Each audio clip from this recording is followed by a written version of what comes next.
You have my permission to die, ladies and gentlemen. Welcome back to the Millionth show. My name is James, joined once again by Henry. How you doing? You right? I'm pretty happy with this film, actually. I'm out of all of the Dark Knight trilogy, this is one I'm actually the most excited to talk about. Yeah. I mean, this is the finale of the trilogy within a 13 or 14 part series we're doing for all the Batman films. Come to the end of the Chris Nolan trilogy now with The Dark Knight Rises, and I'm pretty stoked for this review actually. It's a really interesting film, and it's funny because this is the first time we're reviewing a film now which I actually got to see in cinema when it first came out 10 years ago. 10 years ago. Yeah. So makes you feel old, doesn't it? No, not really, but I mean it's just mad to think, we've now we come into the era of films where I certainly started, getting involved, well, being a moviegoer and viewer in general, and then obviously a few years down the track you'll be joining us, but I mean it's one of the, this is the film, The Dark Knight Rises is a film which I enjoy more every time I watch it. Yeah. So before we get into, I think I'm going to speak a lot about my history with the film, but what's yours to start with? How many times have you seen this? Well, my history with this film goes basically similar to the history of the films with, Chris Nolan directed. I'd seen this once, but this wasn't when I was 14 or 15. This was the last year. I just watched it For the first time? Yeah, about last year I watched it, decided to watch it at 1 a.m, on my laptop. And actually, the first time I watched this as well, I thought, because obviously I pirate all my films, which is why I'm in witness protection, I was watching the first scene with Bane, and when he started talking, I thought I was someone, there's uploads a parody version to 123 movies, so I was like, fuck. So I checked one of the trailers and movie clips, and I was like, oh no, this is actually how he sounds. So that I knew people had made fun of his voice before, but I didn't think it was this. Well, then I thought it was really bad, but this time I kind of got more used to it. It wasn't idiotic as I remember, which was good for me because that's one thing I dreaded going into this. Is does Bane really sound as dumb as I remember? But it's a little jarring at first, but then I thought, you get used to it then. Yeah, it's better than a generic sort of oh, I'm really tough voice, It makes it more memorable, I guess. It's certainly memorable. I mean, this trilogy is full of memorable voices, and if I take us back to 2012, before this movie came out, man, I don't think maybe in my entire life I've been more hyped for a film than this one. I mean, even when we watched it earlier today, we watched it together and watching it on the DVD and on the before the actual film, before we got to the menu on the DVD, there was the teaser trailer for Man of Steel, and that was exactly how it was when we went and saw it in the cinema, and it was just, I can't tell you what that experience was. I'm talking about, obviously, if you haven't seen it, have a look. It's the Man of Steel teaser trailer with the Gandalf the music from Lord of the Rings score. Sends chill. And I promise you, I've seen that teaser trailer 100 times, no exaggeration, over the past 10 years, obviously, and really still sends shivers down my spine when I watch it. It's so good, and obviously you're going to see it for the first time this week in the build up to Batman vs Superman, which we'll review next week. But all the same, it was just the experience of watching this film, the build up to it, because 2012 was the first year I became a film goer, cinema goer, if you like, and there were a lot of good films. I mean, there was this, Avengers, Skyfall, The Hobbit. Brilliant year for films. Yeah, a bunch of films. It slips my mind, some of them. I mean, there are others that'll come to me later, but really exciting year to actually, be like a teenager and go into the cinemas with your mates and stuff. And this was one. And although it was funny when this film came out on the opening day, I believe when it was first being shown in America, there was actually a shooting. Yeah, there was in the cinema itself. So me and my mates, we heard about that. And on our way to the cinema, one of my mates' dads was driving us there, and he mentioned he's like, "Oh, watch out, lads!" So it's a little bit, a bit knifing in the UK. Well, it was a little bit but I don't know. It was something very exciting, and I'll tell you, DC have always had a knack. Well, I think especially during these times, I don't know what it was. Maybe it's because I was more into it back then, or whatever, for whatever reason. But the trailers for this film were insane. I was watching every one of them as a candidate. This film had 4 trailers. Mm-hmm. The first, obviously, was this teaser trailer, which was just exhilarating, man. And then there was the second one was probably the weakest one. The third one, the fourth one was my favorite, man. It was I don't know. It's so. I actually watched it just now, just to get, in the mood for this. I mean, it was so exciting. So for me, what I said before was how every time this film gets better. Each time I watch it, it improves for me. And I've seen this film quite a lot. I think I've seen this film more than any of the other of the Dark Knight or Batman Begins. In fact, this might be the Batman film I've seen the most times, come to think of it. And like I said, one of the reasons for improving with each watch, because the first time I watched it, I was so disappointed. I didn't like the film at all. Didn't like it? No.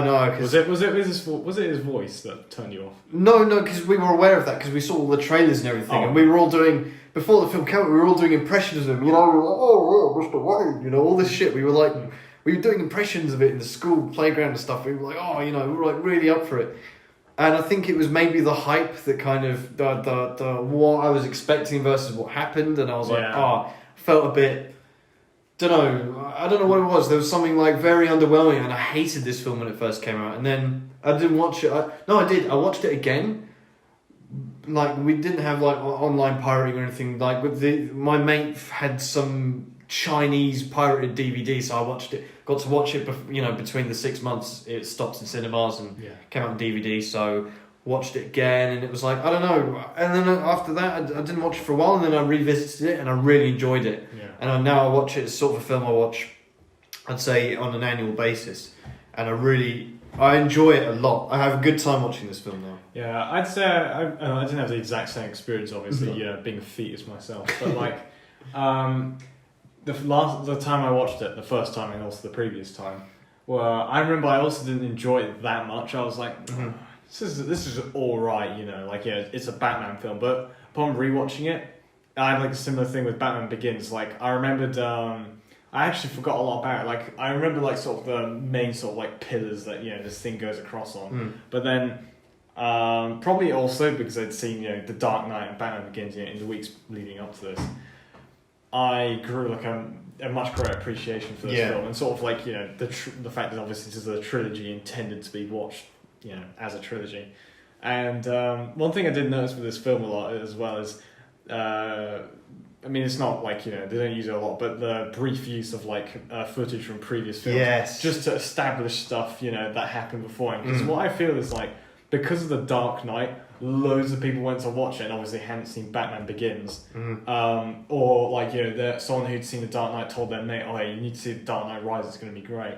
So then they would obviously Chris Nolan probably knew this, and they thought, let's splice in clips of, who's Harvey Dent, and and also, here's explaining, why do we fall down Master Wayne, and so on and so forth. Yeah, they did that very nicely. They didn't overdo it either. Just a couple subtle little drops in there, which makes the experience great. Especially as, like you say, we've just watched Batman Begins, The Dark Knight, a week apart. So I really enjoyed this film, and it's funny because this film obviously comes off the back of The Dark Knight, which I think obviously is widely regarded as one of the best films of all time. So it had a tough job, as a sequel to that, a finale to the whole trilogy. And I think a lot of people, generally, I think this film gets a bit of a bad rep, and I think that's a shame. Because it's got some really highs. There are some weaknesses of this film for sure, but I think I really enjoy this. The kind of the main action. The action in this film is great. I like the story, what's going on. The plot itself is a bit weak, to be fair, and we'll explore that soon. And I think there are too many characters in this film. I think there's just one too many people you're meeting and following their journey. And I think the ending's a bit as well, but definitely I think it was certainly a worthy ending to the trilogy, and and a worthy sequel to The Dark Knight, for sure. I'm going to be very interested to see how we rank it at the end of this review.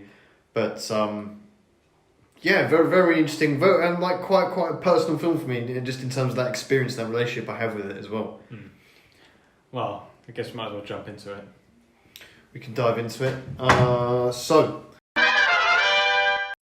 The Dark Knight Rises opens with Gordon's speech on Harvey Dent Day, right? Mm-hmm. They basically create got a national holiday. National holiday. Well, it wouldn't be Gotham, national, would it? For Gotham, yeah.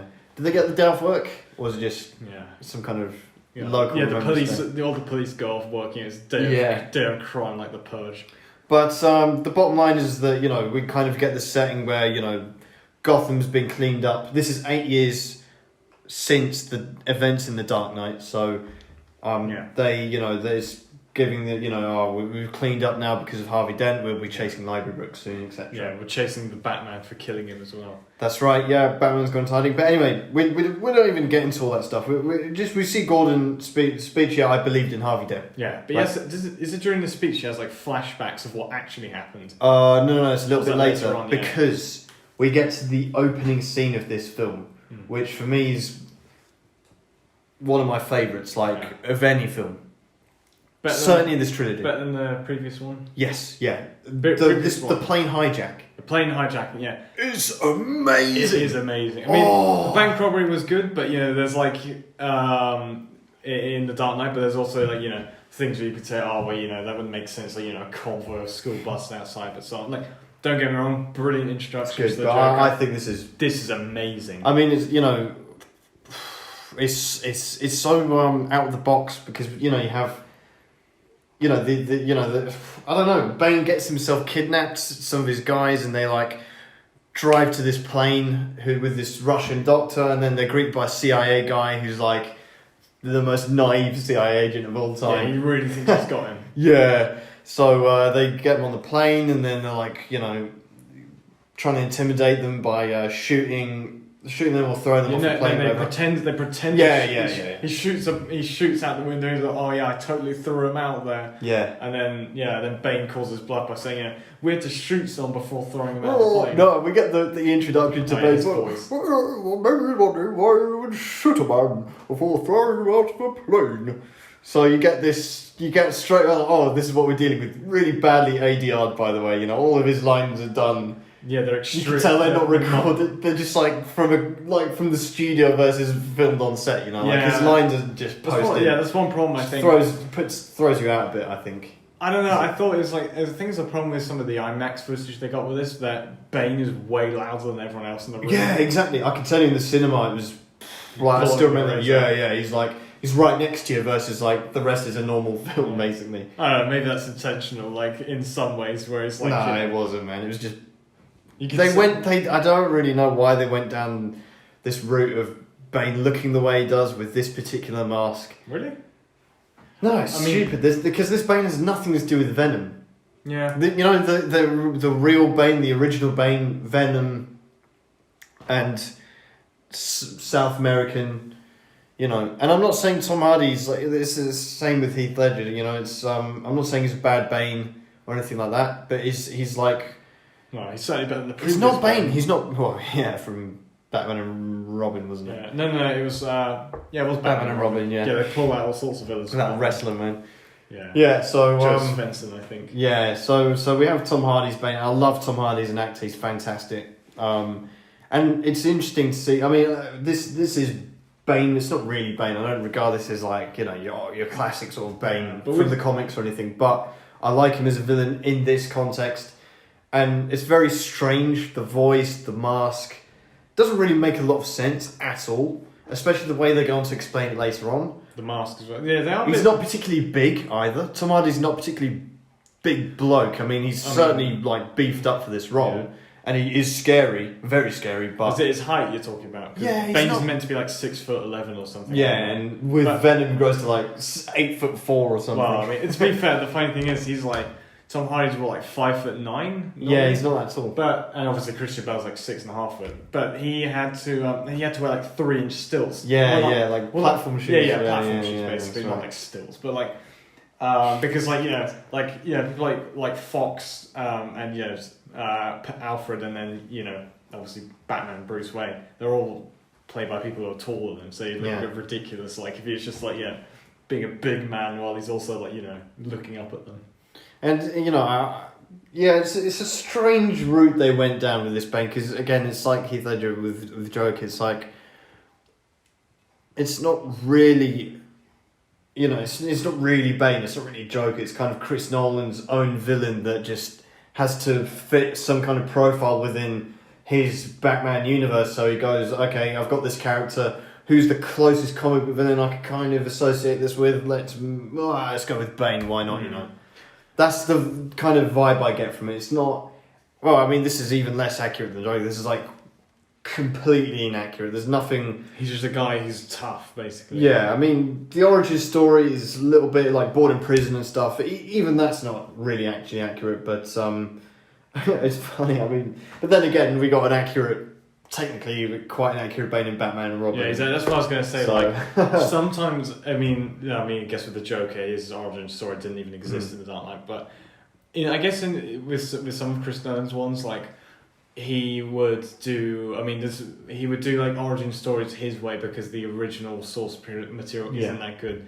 Because like there was rumors as well that the Penguin was going to be in this, and they like denied it. Yeah, and basically Chris Nolan was like, well, the Penguin's origin story is kind of like impossible to fit with this, so he had to like with Bane, like obviously he had to change so much stuff and leave stuff out, obviously, and then I feel I actually don't know what Bane's origin story is, comic book non knowledge there, but like if it's anything similar to what it was in Batman and Robin, then it was quite close, to be fair. It was pretty close. If it was like that, then I'd prefer to have it like this. I'm sorry. I mean, it's nothing. It's not. It's just it's just not accurate. I mean, that's okay because this is like it's still an interesting character and obviously a physical opponent for Batman, and he does tick the box in terms of breaking the Batman, which is like very important for Bane. He needs to break his spine. That's like. Yeah. Something Bane is known for, breaking the bat, which he does in this film, of course, later on. But anyway, let's get back to this plane hijack thing because it's pretty obvious this isn't a comic book accurate trilogy or let alone a Bane. But I like him. And so we kind of get his reveal in this plane, right? So and actually, fun fact with the throwing them out of the plane and shooting. That was actually a CIA tactic I read. Yeah. They actually used to, but it's slightly different. So they'd be in a helicopter, let's say, and they'd hover about 3 feet off the ground, and they'd have, like, say, 2 prisoners in there, right?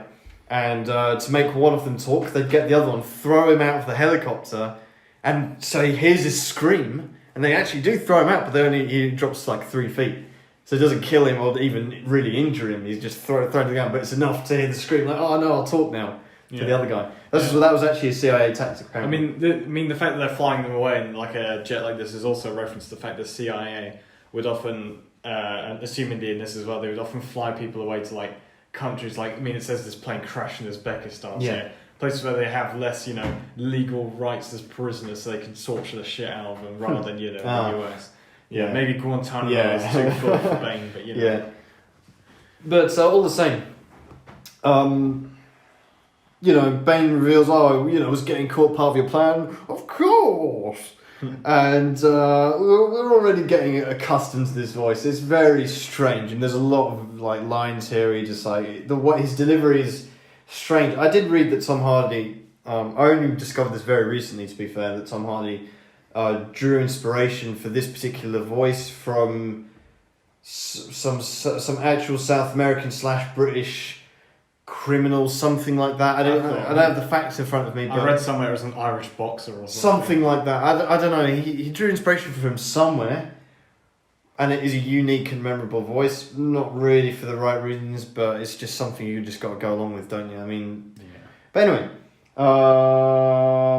so yeah, getting caught was part of his plan, and as he says that, a 10 times bigger plane flies above them. Yeah, like the visual showing of this. It's like it's a CGI plane. It's just like this. And I'll tell you, in the cinema itself, man, the cinema was shaking when this like plane's going over you. Like, like you're like, whoa, you know, yeah, 4D shit, man. But anyway, so you know, and then obviously some like guys come out of the plane and like hijack it midair. Some crazy shit. Midair hijacking is never going to be not cool. Apparently, you know, a lot of that was done actually practically. They kind of did pull that off, and you know, it's just like pretty scary to see, man. Just in general, just like a plane, like, and then a bigger plane swallowing it up, man. Yeah, it's like something. Yeah, you own the twice. Yeah, you own the twice. I was thinking as well. You know, two little spaceship, big spaceship. But that's like, yeah. But this is like, wow, you know, that was really cool shit, man. I'll tell you, I've got to wow. say this. I have a and feeling, the music as well. Yeah, of all the intros to this trilogy, this one is probably the one that gets the least old the more you watch it. And would you say this intro is the best Batman intro we've had yet? It's even better than Drive Through or Takeaway. You know? Don't know, Michael Goss' delivery on that. I might have to get back to you on that later. Just pips it, you know. Yeah, maybe perhaps. Yeah. But yeah. Anyway, this plan is they shoot all the CIA guys. They kidnap the Russian doctor. They're about to get away, and then one of the fucking League of Shadows guys, like, oh yeah, let's go. And he's like, no, they're expecting one of us in the wreckage, brother. And he's like, oh yeah, we started the fire. Yes, the fire rises. Shoots up and just leaves this guy to like plunge to his death, man. You know, couldn't have left someone else in the wreckage. You know, just like guy sacrifices himself for like a little bit of it. And he's like so happy. He's like, oh yeah, this is my like. I don't know why by this point being a martyr for League of Shadows. Yeah, I don't know. Also, one thing I will say, one thing that I did find like slightly like off about this is that shot of him like where the plane falls from beneath them, and he stood there. That's cool, but also they linger on it for a bit too long, and then you're just looking at Bane with this other guy holding hands basically on this rope, and I'm like, But it doesn't linger for that long, so... Yeah, and it's like, what's just happened? You're like... And because it just goes dead silent, then you're like... Wow, what the fuck? There was one little jarring thing in this as well, actually. Earlier, like... When the CIA guy has got one of the prisoners dangled out of the thing, he presses the gun against him and he looks like he has a mask on him. Did you notice that? The wind's blowing against the bag on his head and it looks like he's got a mask on him. Yeah. So I don't know if they're like dummy Banes or something. Maybe. But I noticed that. It was a bit weird. But I don't know. No idea. Anyway, just a fucking cool scene, man. I love that opening. Anyway, so then we get back to, Wayne Manor, 8 years later. Sort of just catching up on what the state of Gotham is. As I said before, it's sort of cleaned up now since Harvey Dent died and was supposedly killed by the Batman, but he wasn't, and only Gordon knows that. And Gordon's about to give a speech, the most bait speech ever. He's like, "I have written a speech on the truth of Harvey Dent, but you're not ready for it, people."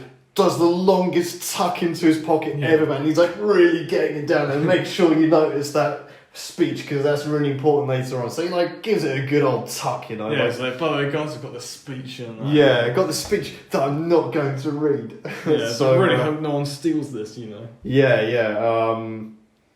Bit strange, and Gordon's well off, you know. Someone is surely suspecting something from there, like the dodgiest speech of all time, where he's got a speech where he's like, "Yeah, I'll tell you the truth about Harvey Dent, but not today." Although, I mean, to be fair, this is us after having seen The Dark Knight. Maybe by like 8 years of Harvey Dent Day, everyone's like idolised and like put him on this pillar. Yeah, sure, but still, like Gordon was there and he's being all dodgy and stuff. I bet there was some Gotham conspiracy theories going along. Yeah, of which Joseph Gordon-Levitt's character was part of, for sure. Yeah, maybe because he kind of. Anyway, we'll get to him.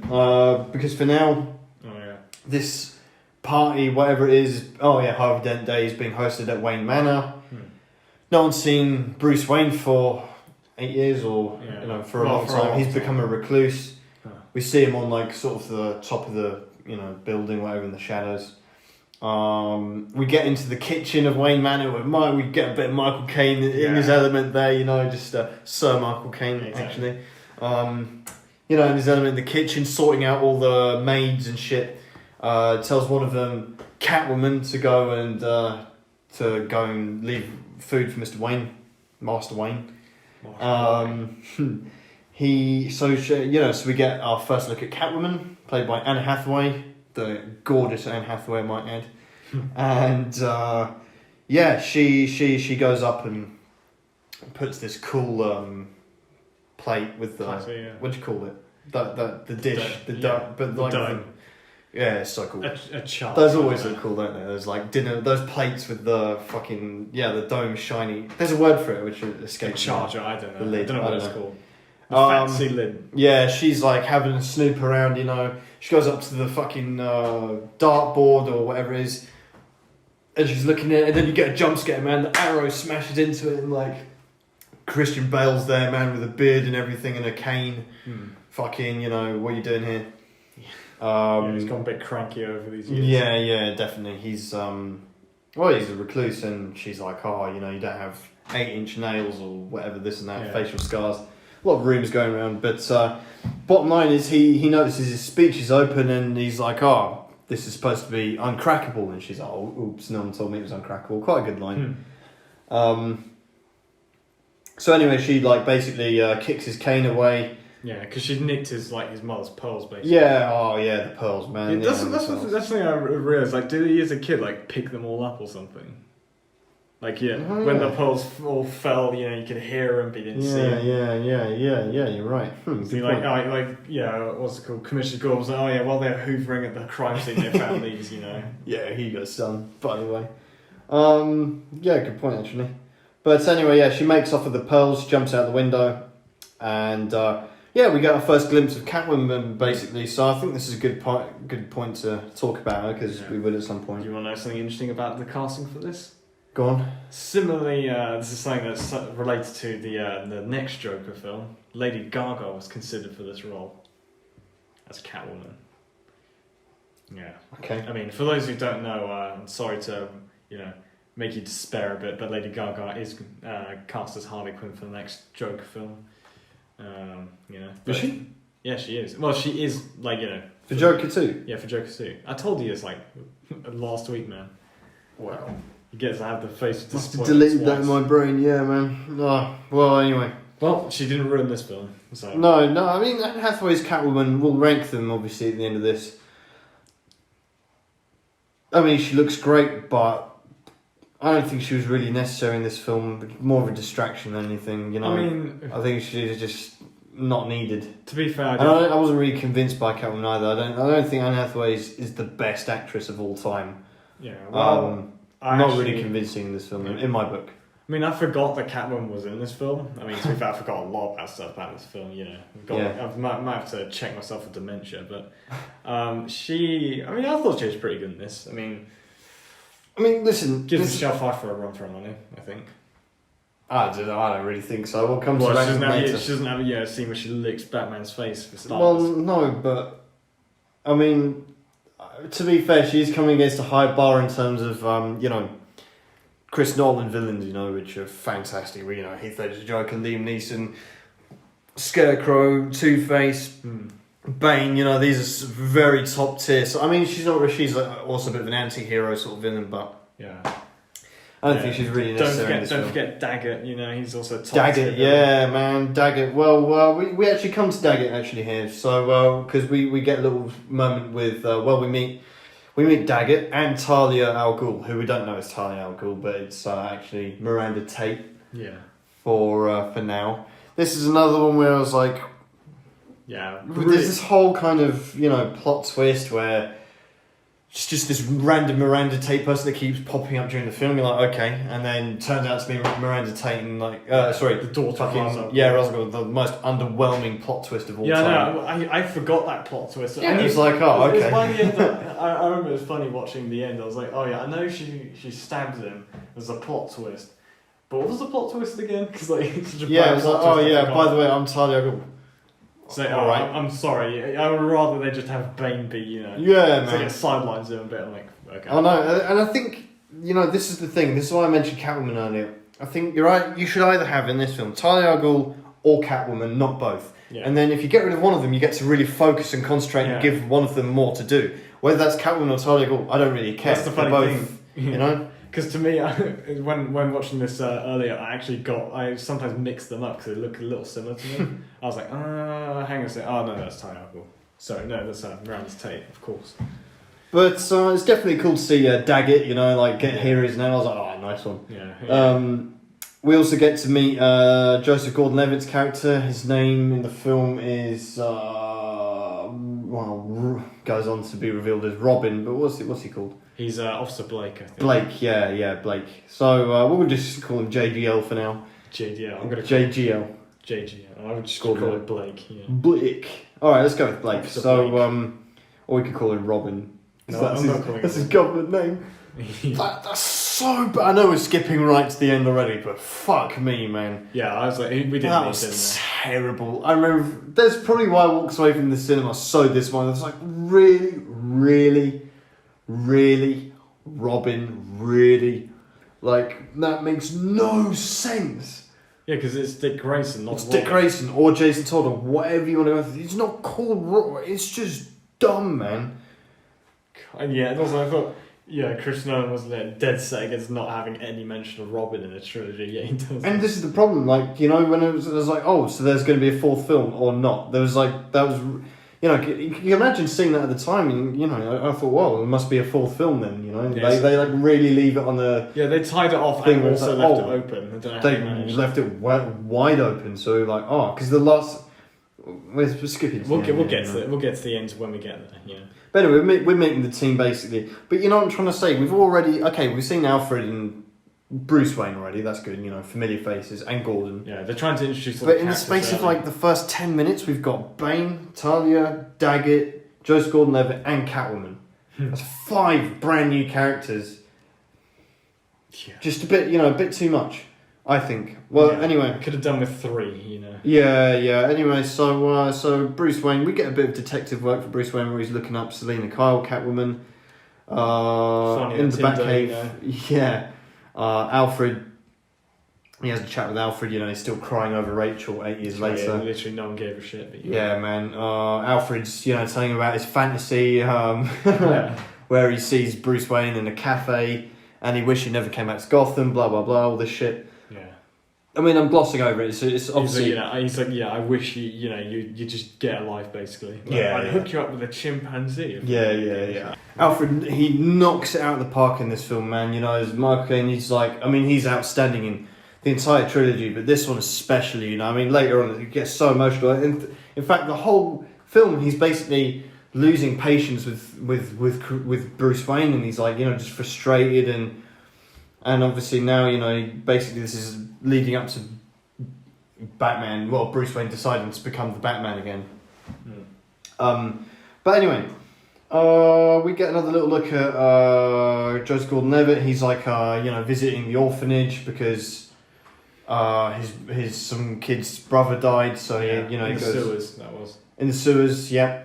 So yeah, he's doing, we're getting to get to, a bit of his character, etc. We get to see Catwoman. She does a dodgy deal with Daggett where she's selling Bruce Wayne's fingerprints. And it's quite a cool scene because we see her, basically what she's about, 'cause she's there and she's desperate, looking for a clean slate. This is her whole plot, basically. Yeah. She tricks him into calling the police, whatever. And then she does quite funny things. It's but... Yeah, she's brought a congressperson there. Because she brings all the police in, she's doing all this action shooting and stuff. Then as soon as the police burst in, she's crying and screaming. Yeah, she's playing the damsel in distress, And then a second later, as soon as they come, she's looking out. Like Amber Heard mode, the switching between the two. It was good. This is also a side note. The important person, congressperson, whoever, that she brings actually also same actor who played Thomas Wayne in Joker, which I thought was quite really? Yeah. Nice bit of trivia there. Keep an eye out for that one. Decent, yep. Anyway, she fails to pull off the deal. In the midst of all this chaos, Gordon basically goes into the sewer where Bane is. He meets, he goes into the sewer. There's this whole police raid. Gordon goes into the sewer. He gets knocked out, kind of. Yeah. He's half conscious. Yeah, he's brought to Bane, who's hunched over. We get to see all Tomali's back muscles and shit, Yeah. He's shirtless, Yeah, and he goes, "Oh, what are you doing here?" And he's and his goons answer him. He's "Oh, I was talking to you." And he's "Oh, is this the police commissioner? Oh, and you brought him here?" how this massive underground base has been assembled over the past, somewhere in the last 8 years without anyone noticing. No power surges, not a single person mentions it to anyone. How this operation is being set up underneath, as we discover later on in the film, Wayne Towers. Come on, man. Yeah, true. Fuck me. I mean, I remember, what was it? I remember also watching this and I was like, I was thinking how they built this, and I was like, at least they explained it kind of, because Daggett was the one who was involved in all this, helping Bane with the infrastructure, building this thing and so on. So I guess he must have done loads of cover-up stuff, well, Mr. Wayne, we're building right underneath your planning, permit, but also, really good for the people if you got a sewer system, remember last time, someone was trying to mess with the water underneath Wayne Tower, that was pretty good, wasn't it? Yeah, it's but anyway, it is cool to see Gordon in this kind of situation where, and he uses his wits to escape. He just rolls over into the sewage or whatever it is. It's very clean looking sewage water. Yeah. You get Tom Hardy. Oh, it's so good, man, because the guy's like, he got away. You know what? No, we killed him. It's like show me a body, and it's like, oh well, he went there. Follow him, and then puts a bullet in his leg, and then pushes him in. Yeah, I think he gives him some sort of might be tracker, tracker phone or something, beeps and then sticks it on him. Very cool, and just with these couple of lines that that Bane has, he really establishes his character, not to be fucked with. Yeah, not to be fucked with. Yeah. I love the thing as well. He kills the first. Yeah, and then he says to the guy search him, and then I'll kill you. And the guy still obeys him anyway, knowing he's gonna die. Well, we've seen Bane earlier, tell the guy, we need you in the wreckage, so... Yeah, everyone fucking kisses his ass. Yeah, he's like, fuck with this guy. I mean, the thing is as well, one thing I felt when watching this as well, watching Bane in some of his lines, it felt like they were trying to, in some ways, they're trying to get some really stuff that's quotable, a bit like Heath Ledger, had a million things people quoted. In some ways, I know what you mean, but I mean, and to be fair, I love his lines. I don't quite either Heath Ledger or Tom Hardy's Bane, but I do really enjoy his lines. So I've got a lot of them written down which I like quoting, but this is one of them. Follow him, because he does. It's just these Tom Hardy mannerisms. He puts follow him. Then bang, he just puts it in the water. Brilliant, man. Very good. Yeah. Then we switch over to Joseph Gordon-Levitt, who saves Gordon. Yeah, Gordon's washed up. Right. And then he goes and meets Bruce Wayne. He's like, fuck this, I've worked this out all my life. Yeah, everyone on the planet's figured it out. Now I'm going to go and confront Bruce Wayne over it. Basically, I know you're Batman because I saw you 20 years ago at my orphanage and you had this look in your eye, which I practiced in the mirror as well, so... Yeah, I don't know about that. He figures out who Bruce Wayne is, and not only does he figure out who Batman is, but he figures out that Batman took the fall for it, didn't really kill Harvey Dent. Took the fall for it instead. So I don't know. And doesn't really, he just goes and tells Bruce Wayne, I know you're Batman, and then walks out, doesn't So yeah, impactful scene for sure. And he goes, by the way, that orphanage got funded too as well, Yeah, and then that prompts Wayne to be like... which is cool, so this kind of... And it succeeds in Wayne waking up, basically, and go, okay, and he's, sort everything out. Which he does. So, then we get... Yeah, this is cool. So Bruce Wayne decides to, go to the hospital where Gordon is. Mm-hmm. And it's really cool because, he gets his... You get called back to Batman Begins where it's like, I wouldn't recommend... whatever it was, jet skiing or whatever, some exotic... Yeah, it's like, ultra sport, heli skiing or something. Yeah. It's like, you haven't got any cartilage in your knees, so he's like, okay. And then, what I really like is he goes to meet Gordon, but with the OG from Batman Begins, before he even has the batsuit, just balaclava and he's balaclava in a suit, he's just sat there you're right. Yeah. I'm here to rob a bank, he ends up in the hospital. Very cool. I must say though, it took me many viewings to actually work out what Gordon was saying in this scene. Yeah, he's mumbling his words. This time it has subtitles. We watched it with subtitles this time. Yeah, this is why I watched stuff. I've watched this film many times before, fully understanding, because you've got to remember all we had at the time was like the trailers and stuff. So I was like, rewatching them over and over again, and trying to like decipher what he was saying, because he just mumbles all the words. Like he's like on his deathbed, whatever. He's like, got it in the end, but And what did he say? oh well, but yeah, so you get this really cool moment. Bruce Wayne's sort of like, Batman, Gordon, whatever. What if he doesn't exist anymore? He must. Then Wayne makes his first public appearance in 8 years, presumably, at a charity ball where he tracked Anne Hathaway with a necklace somehow. He meets Talia. He meets Talia al Ghul, and he's like, "Oh yeah, these charity balls are bullshit. These are just for like to pay for the big spread. Yeah, egos, and all that shit." It's like, well, actually, this is my charity ball. She like sigmas him, a little bit. Yeah. Well, not even, but I don't know. He does get a bit like hot under the collar, Jenks a reference there. But she really like shuts him down a bit. We do get a cool scene where he dances with Catwoman. Bit of a callback to Batman Returns. Mm-hmm. Not as good, I'd say. Yeah, but no, it doesn't have Christopher Walken in it. Doesn't have Penguin dissing their dancing after it either. Yeah, it turns up in the big rubber duck. Turning into King Herod, gonna kill the firstborn of every Gothamite.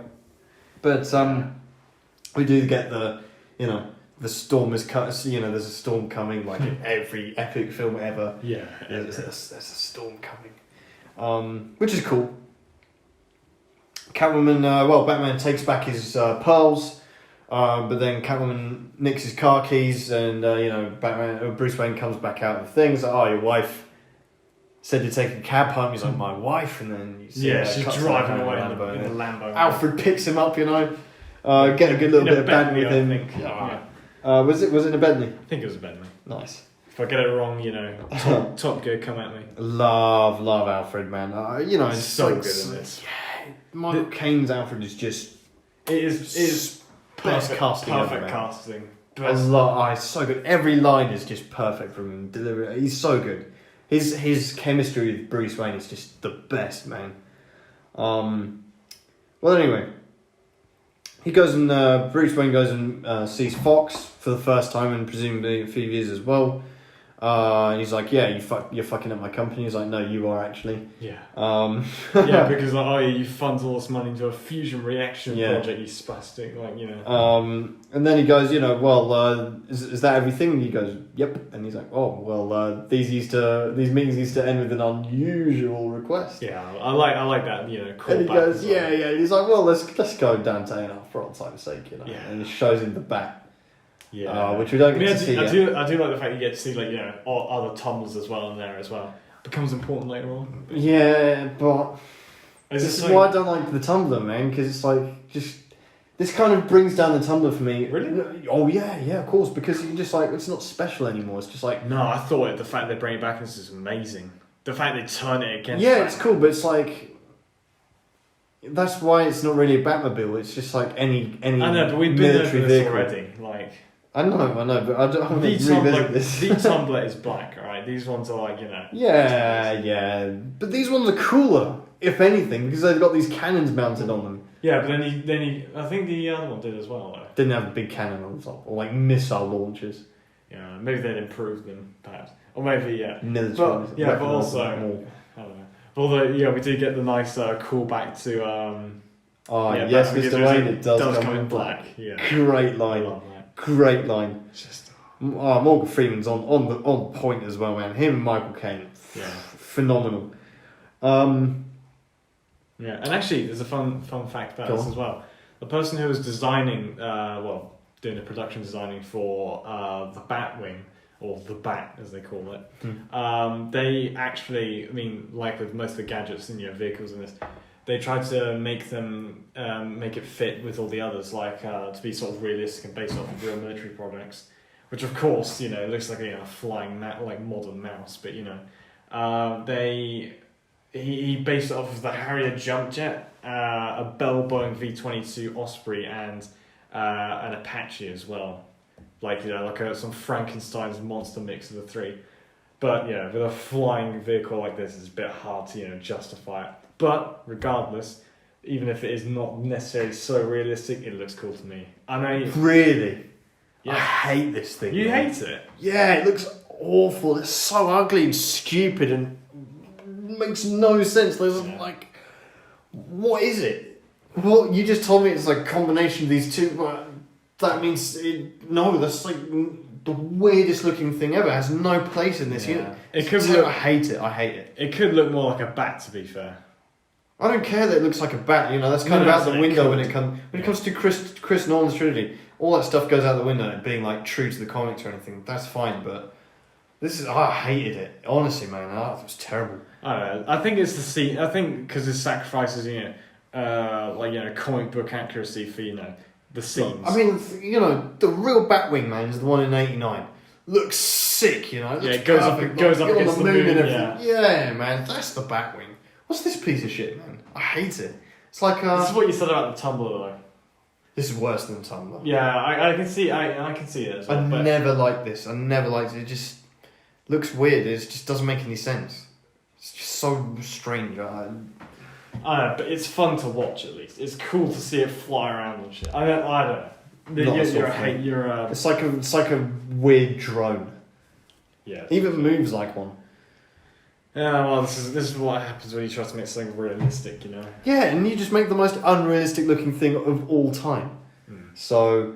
Well, I don't know. This is where this film seems to lean more into sci-fi elements than anything, than previous ones especially. Yeah, I suppose you're right a little bit. So now we get back to Batman in the Batcave. He's like strapping up his leg with this like mechanical thing that gives you like super strength. I love this Michael Caine's line, he's like, "Oh, dude, is that painful?" Because you see Chris goes like, "Oh," like really, he's like, "Is that really painful, sir?" You're welcome to try. He's like, "I'm good with washing, sir." Love their banter, man. But then he stands up and he like kicks a brick wall, like makes bricks fly out of this wall in his Batcave, man. You're like, why doesn't he use this later on in the film? He's got like super strength in his leg now. Yeah, no. Also, it's like I know it makes you kick hard, but you just to break your foot. Yeah, your toes would still break. Oh well. At that point, Bruce, just get Fox to make a robots do. Just become RoboCop. Basically.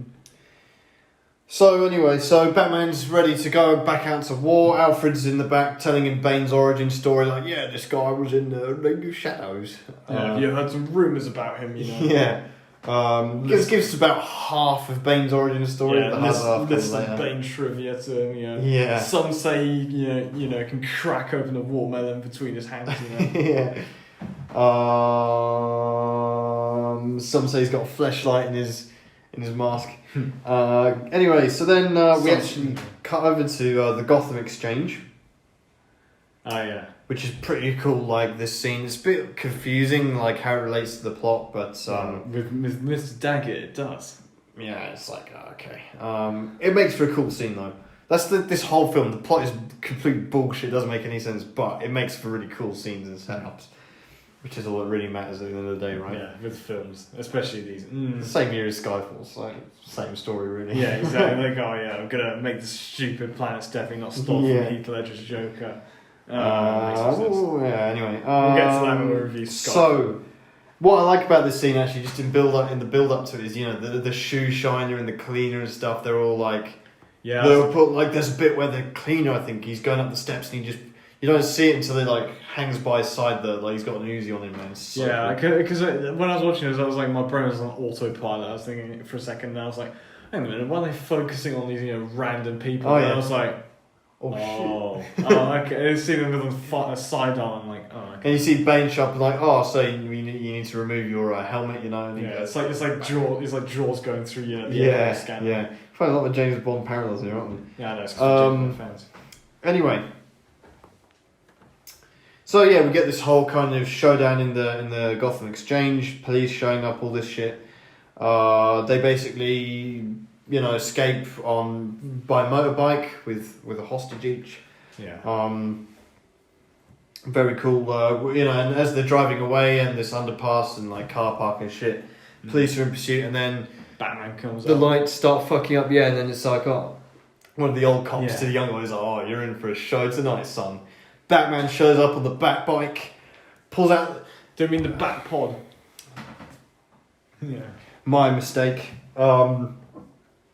It's a bit weird how this is like reintroducing Batman, right? And it's like the very first reintroduction, he just pulls out this weird gun and like frazzles one of the bikes, for some reason. And then you get the music, and then he's like driving around.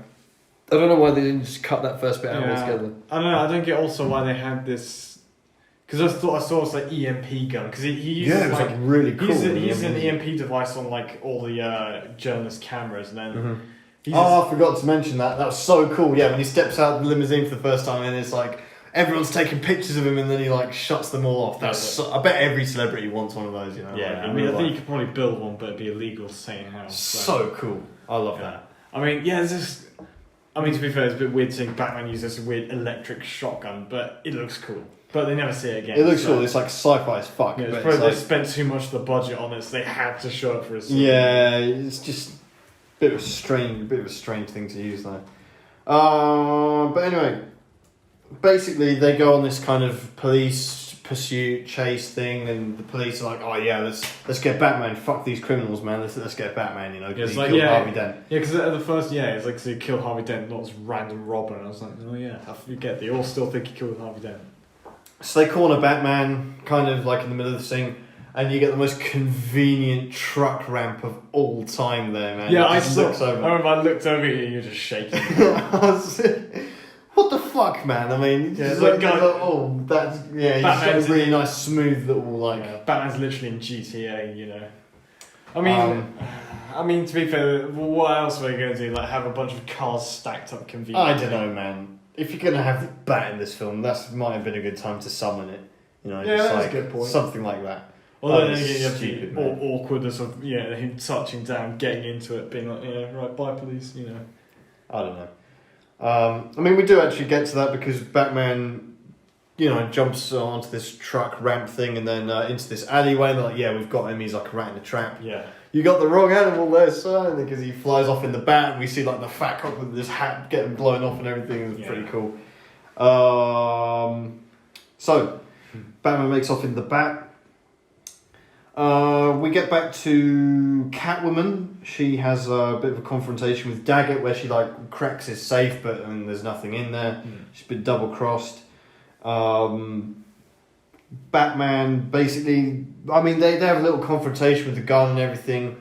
Batman basically saves her because she goes out onto the rooftop. There's like a bunch of goons there, and then she's like, I'm not bluffing, I'm going to shoot this guy. And then we get a great line from her. They just don't care. And then guys are like, they have this like fight with each other, well, not with each other, but side by side. Yeah. It's like, very much bordering on cool and cringe, but I think it was quite cool. Batman also admonishes her saying, no killing, no guns. And she's like, well, what's the fun in that, Yeah. And what are those two things pointing out the front of your bat and the bat pod, Yeah. What do you call those? It's just a bullet propelled chamber. It's not a gun at all. Yeah, and also there are a couple of times in this film where this is just a thing with every action film, but where there's loads of henchmen and Batman and Catwoman, or Batman himself just fighting them, and then they're like, there's always two that you can sort of see out frame, waiting for their turn. Yes, later on, there's a bunch of them with guns, and they're just waiting to be punched. They're in real life, Batman would be dead, they just shoot him straight away, but they're just waiting there, like NPCs, man. Yeah, just doing that idle animation. Yeah, it's so bad. Man. It's not as bad. To be fair, it's not as bad as I remember in I think it was Batman Returns, where he's going to the Batarang while there are four people just sitting around with a bazooka waiting for him. And he's just he types in so it hits all of you in this order, and then he can fuck off. But still, I do know it is noticeable in this film a couple of times. For sure. No guns, no killing. Batman definitely kills later on in this film. 1,000,000%. We'll get to that though. Because they jump in the bat and she's like, my mum told me not to get in strange cars. And this is the car. Zoom off. Bane sees them off. Which is cool. I like Bane's he's about to start a fight. So good. No, I don't know. He's just holding his vest, whatever. He's I don't know what it is. It's Yeah, it's It's just cool that pose, style. isn't It is I cool. like it. There's a, And like later on when he's in the trench coat and shit, man, he Yeah. looks so badass. yeah, man. there's He's a like, cool fact about this jacket that he wears. Oh yeah. Apparently, it took this fashion designer 2 years to design it or something. They must have been doing some very long work hours, constantly working on that. But it's because they were trying to get a style which was like both sort of revolutionary and dictatorial at the same time. Really? Yeah, I don't know what the process of making it was, but it looks cool. I wish cool. Wish I had one, but Very cool. Yeah, it is a cool vest. Looks very I cool. didn't notice it to that detail, but fair enough. I mean, it's kind of what he is a bit as well. Oh yeah, for sure. Revolutionary dictator. Now, then we go back to so Batman and Catwoman, they have a little chat where Catwoman disappears at the end of it and goes, "Oh, that's how it feels." Yeah, I mean, I remember seeing that. Like, it felt like sometimes this film out of the trilogy has the most of these lines where it's like Marvel lines, But I found out on IMDb trivia, good read, but they when he does this is actually a reference to a comic where this happens to Batman, but it's with Superman. So it wasn't something they just felt to put in there, but I think that's a happy coincidence for Chris Nolan. I very much doubt he he read that comic. But, yeah, maybe, but still, I mean, why not? Yeah, I think it was more like a joke to like Gordon, Gordon and Batman, like in because the previous couple of films. I mean, it feels like that line from like Batman Begins, where it's like nose coat to like the homeless dude. It's like it feels like one of those times just bordering a bit, Yeah, true. We get Alfred basically back in the Batcave. Batman, without his eye makeup, magically disappears. Of course. We get a very emotional scene here, actually, where Alfred and Batman they're in Wayne Manor. And, he's like, fucking Rachel. But he's like, what if I burn that letter? It's what if Rachel didn't actually like you very much? What if she was knobbing Harvey Dent the whole time? Yeah, what if she wrote you a letter? Yeah, what if she blew more than the bloody doors off? I'll burn that letter. What would you do then, Master Wayne? Oh yeah, what would you do? Yeah, it's like Vesperlin from James Bond, man. Yeah, goes to everything. But it's Alfred saying it, so it's like, all right, we'll let you off. And Alfred, man, they're both like Christian Bale and Mark, and they're like both like tears in their eyes, man. Yeah. And it was phenomenal scene. It's just like so emotional. Yeah, man. Out of all the parts in this entire trilogy, it's the bits of Alfred in this that made me like. This really got me, man. Yeah, like try not to tear up. I was like, shit, man. It's like he's been with you on that whole journey, man, and he's just like, and then he's like, goodbye, Alfred. You're like, oh fuck, man. I know, it's so sad, man. Yeah, it's shit, man. I mean, this is Mike Caine could have easily got Oscar nomination for He this. should have been. He's phenomenal, man. I mean, yeah. Well, another thing as well. I might as well mention this because this is a Wayne Manor. There's a funny thing. This is I think this was this Wayne Manor is filmed at Stately Home in Nottingham, I think. Oh. And there's actually a village nearby called Gotham near Nottingham. No which shit. is, but interesting. This is Woolerton Hall for those who want to Google it. Unless IMDb lied to me, in which case I look like a dickhead. I wanted to draw attention to something you pointed out about Wayne Tower.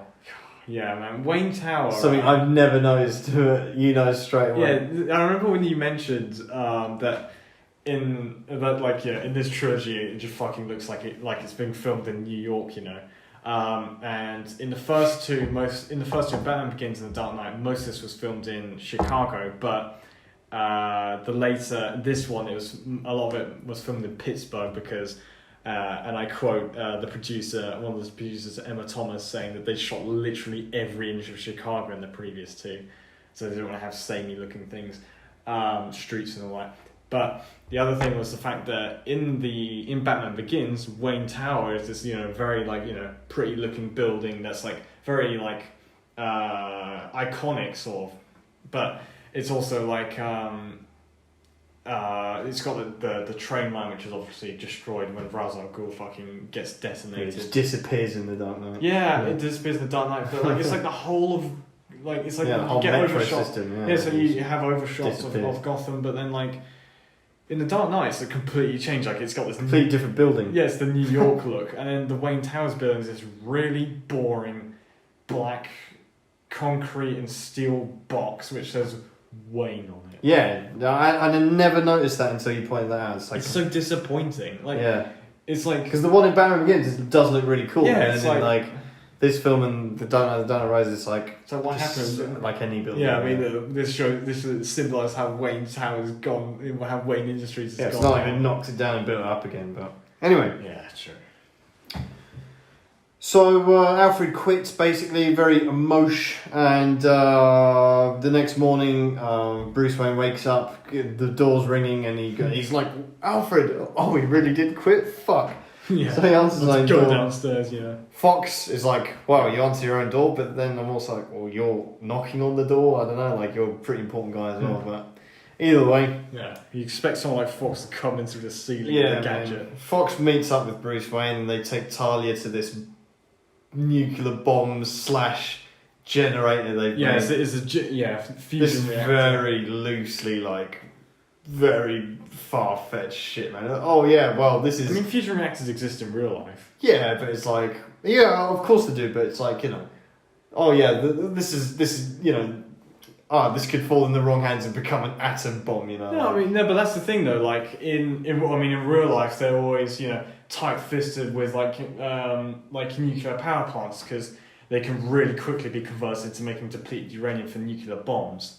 So I guess this is taking that and mixing it with a fusion reactor to be like, yeah, you know, I mean, a real fusion reactor IRL, if that blew up, you know, it would blow up like a several like mile radius, because it's basically like trying to... it's recreating fusion reaction from inside the sun, like to... So that's fairly legit then.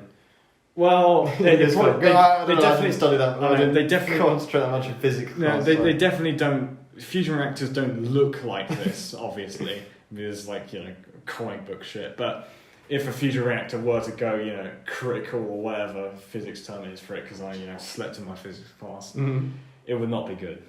I guess they're kind of mixing nuclear power plants and fusion reactors together here, I guess. But for intents and purposes, this is like it's kind of like the Tumblr, in which it's like it kind of could be like, you know, realistic. Okay. Well, anyway, they show this to Talia al Ghul because there's this whole subplot of her being an investor and blah blah blah, and it's all a fucking League of Shadows plot bullshit, whatever. Yeah. But anyway. Oh no, this is where we get very fucking... okay, well, just before we get there, we go to the boardroom of Wayne Enterprises where Daggett like gets Wayne out. Basically, he's like, yeah, well, he's not a board member anymore, even if his name was on here, blah blah blah. So, you know, Wayne basically gets out. Yeah.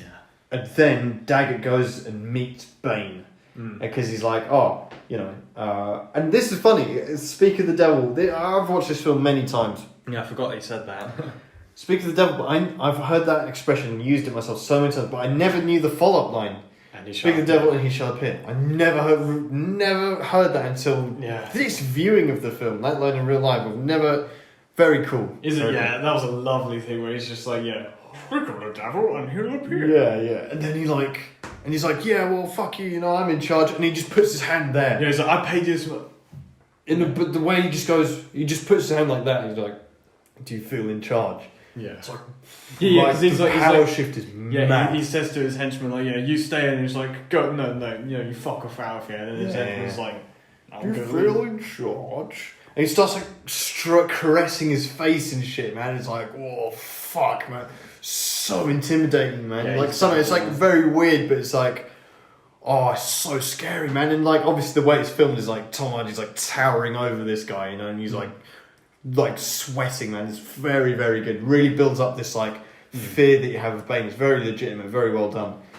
Even though he's got this weird voice and mask. But by this point, you're kind of used to it, though. Yeah, at this point you're like, okay, yeah, this is strange, but he's fucking scary, man. It kind of makes him scary in a way, actually. So he fucking snaps Daggett's neck, basically. Wayne is broke now, so he goes to chill with Catwoman at her place. He did keep the house, though. He kept the house. Yeah, it's funny because she also says, like, even you rich people don't go to work like the rest of us. But this is where we get something really dumb, and I don't know if it was like if he was insulting Catwoman's intelligence, or if he was like trying to tell her that he's Batman without telling her. But he's like, I have a really powerful friend, da da da. And then later on, Batman meets up with Catwoman. He's like, yeah, my mate Bruce Wayne told me X, Y, Z, you know, and like Catwoman. Yeah. And then Bruce Wayne's like, yeah, my powerful friend can sort this for you. Da, da, da. I mean, and I'm just like, this is so obvious. Maybe This is so obvious that she's either really thick, or this is all just like he's just saying he's Batman without actually saying it. No, I don't think so. Surely you're working that out. I know, but this is surely. This is so obvious to someone who's obviously watching the film and obviously like you know. But I think for her, like, I mean, she hates the rich obviously, and this is like this whole thing, you know, like you know, broke like us. But then I think she would assume like normally that Batman works for the rich basically, and he's preserving them and so on and so forth. Like in a similar way to a lot of people say, the police, is just to uphold power structures and so on. And I think she would assume that rich people have Batman on speed dial. Like people like Bruce Wayne certainly would. Yeah, but right. So Batman's been around in this universe for about 10 years, and he has returned by this point too. Yes.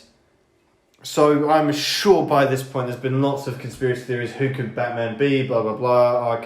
He has to fit a number of profiles of being extremely rich. This kind of age, face, kind of. You have enough to kind of narrow it down to a few profiles, right? I would have thought. What if he's just being sponsored by someone? And you've got Bruce Wayne showing up, and saying, "Yeah, my powerful friend Batman." It's like you're not telling me, you're not putting two and two together. At that moment, is she that stupid? I don't know. I mean, maybe she's just too caught up with the rest of her fucking life to think about it. And also, come think of it, by this point, you didn't have the popularization of conspiracy theories, with Donald Trump and so on and so forth. And I don't know. I think there's enough sort of. I think there's enough in this. No, it's so obvious though. It's obvious. It's so obvious. No, because every time Batman and Bruce Wayne meet Catwoman, they're like talking about the other one. Like, yeah, my mate Bruce Wayne, he was telling me this and that about you.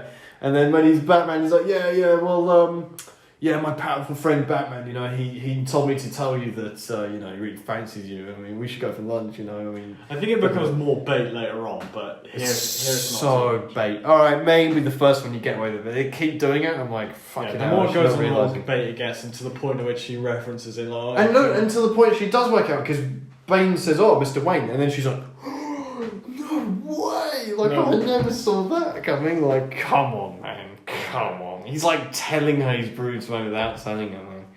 Anyway, let's move on. Because Bruce Wayne goes back to Wayne Manor, he's lost his key, whatever, and then Talia al Ghul's randomly outside, they're both soaked. I don't know what she's doing on his doorstep. Yeah, that's a good point.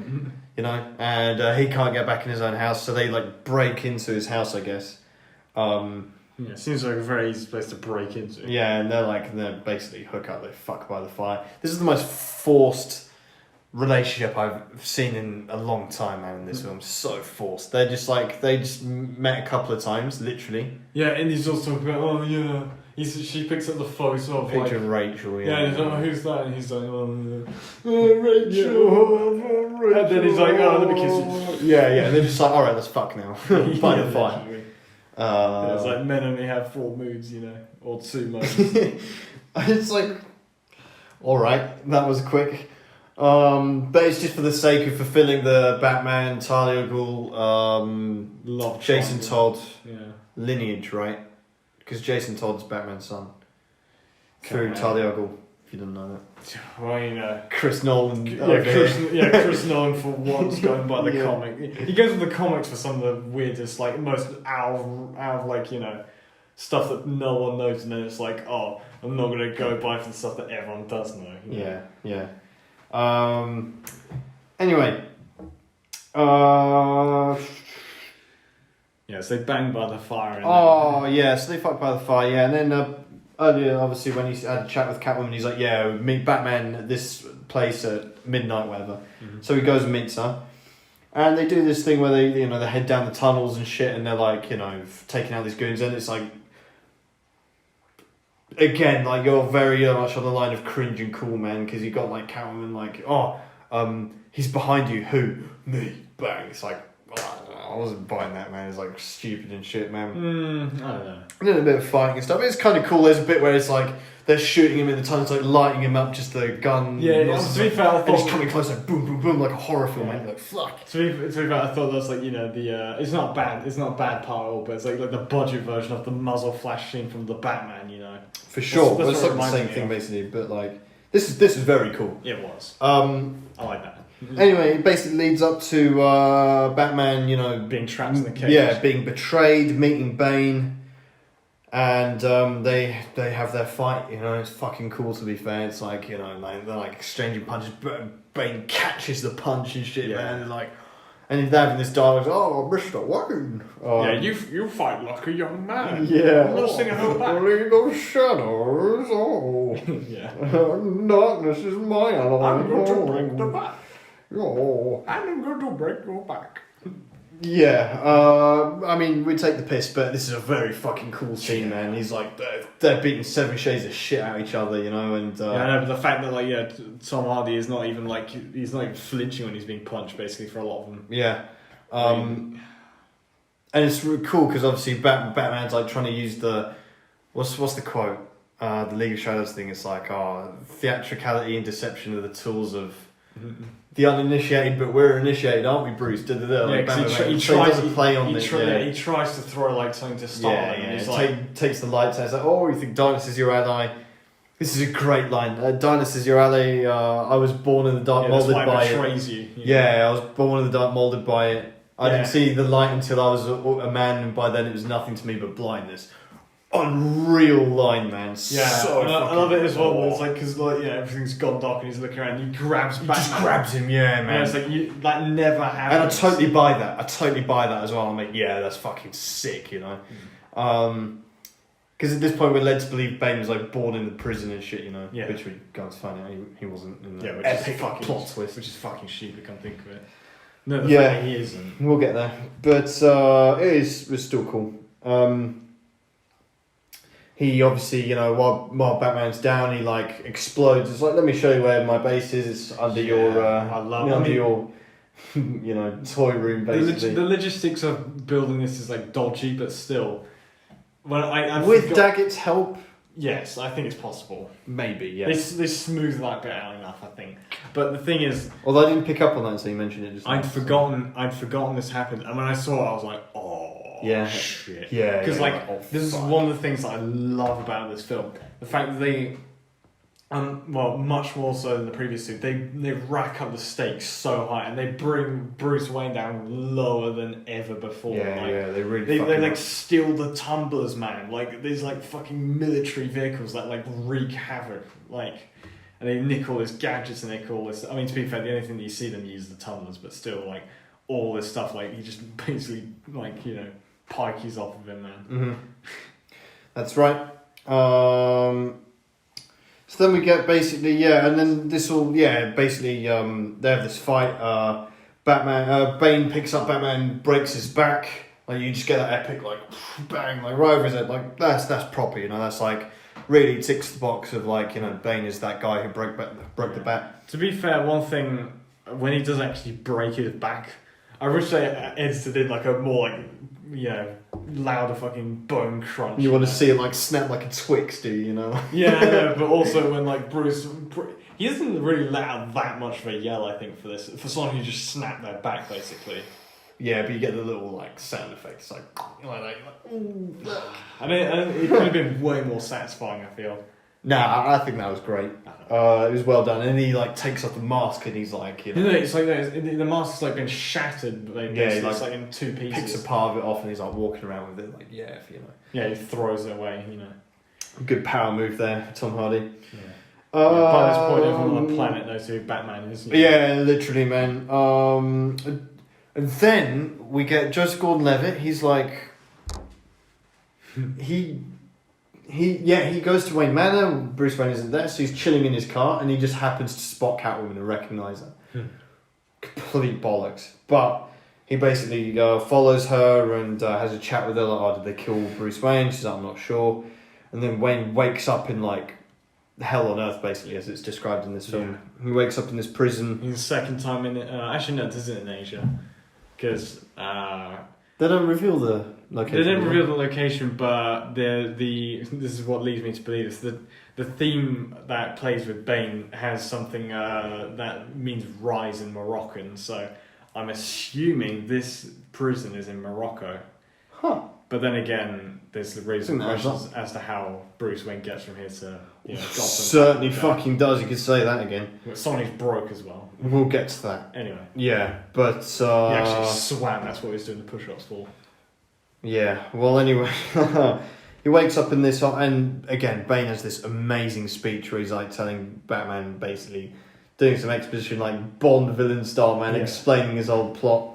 In a layer like this, you have to do it. Oh yeah, and he does it well. Pulls it off. He's like, he's like, oh, you're gonna torture me. And he's like, yes, but not of your body, of your soul. He's like, oh fuck, and he's like, you're gonna watch everything on TV as I torture your whole city. It's gonna take me 5 months, by the way. Yeah, just saying that. I like they've got satellite connection in this prison. Too. Yeah. 5 fucking months. Yeah, now this is where I'm like, this plot's bullshit, man. Like, why would these meetings in 5 months? Oh, just happens to be enough time for my back to heal. That's convenient. Yeah, I always wondered how long it would take. It's how badly he break his back. Does he snap his spine like a he says later? He dislocates his vertebrae, something like that. Yeah, it's like one of the discs slips out. Yeah, pretty much. Or one of them slips out. It would have been worse than it's like protruding. He said like. Yeah, but then why is it protruding? Because surely he broke his back over his knee, so it would have gone in rather than out. Well, it's kind of fucked up. It's kind of fucked up, so it'd be moving around surely a bit. Whatever. I'm no doctor. I like the bit where he leaves he's like presses down on his chest, just like As he gets up, he's just like that's and he has the speech when he lets out but also when Chris Spur's like and he has the epic line, when Gotham is ashes, then you have my permission to die. Yeah, that is literally something out of James Bond, Yeah, you have my permission to die, like. Such a stupid but epic line, man. You're like, wow. I remember because he says that in the trailer, and it's just waiting for him to say it. We're like, it's like, say the line, Bart. It's like, say the line, mate. You have my permission to die. I was like, fucking, he said it. That's a cool line. Such a cool line. Then we basically get Bane in the board, teleports back to Gotham. Goes. I mean, they don't have 5 months to play with. Apparently, which is okay, 5 months. Oh, fucking come on, man. But Bane shows up in the boardroom. He takes Fox, Talia al Ghul, and Thomas Wayne Patriot, man. Is he in all three films? I don't know. That guy. I know he's in Batman Begins, but was he in the Dark Knight? Maybe. Well, maybe as basically an extra. Maybe in the meeting with Lau. Where Bruce Wayne's sleeping, maybe he was, but I don't think so. There was more about that Reese guy, wasn't it? Yeah, it was definitely Batman Begins though, so it's cool they pulled him back. So anyway, he takes them to the bomb basically. Well, not yet a bomb. Well, yeah, but they're turning. Gordon's on his deathbed, and he, in his probably morphine state, goes, send every cop in the city, every patrolman, every security guard, everyone that's ever failed a police course, send every one of them down to the sewers. Yeah, find my kids, send them in there. Everyone, just everyone that can hold a weapon, send them down to the sewers. You sure? They're taking orders from this guy. He's in his deathbed, up to his eyeballs in morphine, man. I don't think so. So they put him on some stronger stuff, Yeah, just and then I don't know, man. Yeah, he's seeing demons. Worst tactics ever, man. So send everyone down into this fucking sewer, man. That can't possibly go wrong, can it, Gordon? Yeah, exactly. Who's going to deal with the crimes normally that doesn't happen, Yeah, it's just ridiculous, man. We find out some interesting numbers about Gotham. So Gotham is a 6 mile radius, right? Well, population of 12 million and a police population of 3,000. So is that a normal ratio? 3,000 police to 12 million people? I would have thought it'd be a little bit more, wouldn't you? Yeah, true. But supposedly... 12 million people, that's nearly the population of London. That's about 10 million, the population of London. London's about 8 million. I think it's about 10. No, But let's say give or take, surely more than 3,000 police in London. Let's take a quick look. Go on. How many police officers Go on, in London. in London? Must be more than 3,000. There are... I know it's America, they're different. In the London Metropolitan Police, there are about 25,000 frontline police officers. There you go. But then again, the London Met is a large area. Yeah, but I'm sure it's going to be about 12 million people. Yeah, but Right. you forgot 25,000. But you forgot that Harvey Dent single-handedly cleaned the streets of Gotham. Good point. Don't need police. Yeah, exactly. Problem solved. Well done, Chris Nolan. Yeah, exactly. All right. Yeah, maybe Bane's right. Maybe we don't need the police anymore. So where do we get to? Yeah, Gordon sends every policeman down into the sewers. In the meantime, Wayne makes a new friend in prison who's basically like Alfred's replacement. Yeah, exactly. Moroccan Alfred. Yeah, he's got like substitute Alfred in this prison. Yeah, and he's got the doctor there who's translating. He pretends he can't speak English and then for shock value does later, because we didn't see that early in the trilogy. Yeah, exactly. And anyway, master of the body. Yeah. Yeah. Anyway, Moroccan Alfred, he's like, tells him about how no one has ever made that climb. Except one person. Oh yeah, but that's just a myth. Even though you probably lived to see it considering their age, Yeah, it definitely was there. It's just like for dramatic effect. No one has ever made that one. Not one, no. Except what? Actually, so you think the one person who escaped? You think that'd be quite memorable, and it's like probably all things that happen in this base your life off achieving it. The one time they served us actual food. It's like, and it's not like he escaped and ran away. We go on to see later on like the League of Shadows came back down to like kill them all, and then go back away. Yeah, it's like Bane on his high surprise trip go around. Yeah. I don't know. Anyway, So anyways, then in the meantime, we're getting this exposition where Fox is explaining the bomb will take, or the Russian scientist is explaining it will take 5 months for this bomb to deteriorate. Mm-hmm. We have a moment with Joyce Gordon-Levitt. He's doing a bit of detective work, during which time he kills someone accidentally, and he has like his Bruce Wayne gun moment, right? Because he's like finds those two truckers, whatever construction guys. Yeah, guys with the cement trucks. Discovers it's like laced with explosives and oil drums and shit. So he's like, and he shoots one, like the bullet bounces off the truck into this guy's head and kills him. And he has this moment where he's like, looks at the gun and throws it, whatever. He's like, When you're a police officer, you didn't see this. Budget Batman, man. Yeah, exactly. What is this, man? And then goes on to use a gun, like in the very next scene. Yeah, the thing is, with him throwing away the gun, I thought, you're a police officer, surely it's part of your training to shoot to kill you. Yeah. Especially in America, man, they fucking love it. Yeah, accidentally kills someone, kind of, and he's like, oh no, Yeah, Krishna, not realistic. You didn't think at some point in your career you might come up against this. Yeah, exactly. Krishna, if he wants to be really realistic, this guy would be excited to kill Oh, people. yeah. Like, bane for blood, man. Yeah, exactly. Now we get to a really, really iconic scene, where you have this kid singing the national anthem at this American football game. And Tom Hardy's there. He's like, what a lovely, lovely voice. Yeah, apparently an improvised line, but Yeah? Yes, supposedly. It felt improvised, and I'll give it that. It's like, I like that. Yeah, and he's also just sitting there, looking at the time, just waiting for him, Yeah, he's like, I was going to blow this up a minute ago, but I'm enjoying myself. Let me finish, Yeah, probably rehearsing his speech, going through his notes. Yeah, that's right. I'll skip this bit. Yeah. But anyway, he pulls the trigger basically, and the football pitch blows up, and it's like it's blowing up all over so the place. cool, man. The VIP box blows up. The whole town city's blowing up around. Everywhere. All the bridges blow get a up. great pan shot. So good, It's man. amazing, So cool. Yeah, and people going on Heath Ledger created chaos. So. This shit's all over. This literally blows out the water. Yeah, it's so fucking cool, man. The way the football pitch blows up, and it's like the guy running with the American football, the rugby ball. Yeah, exactly.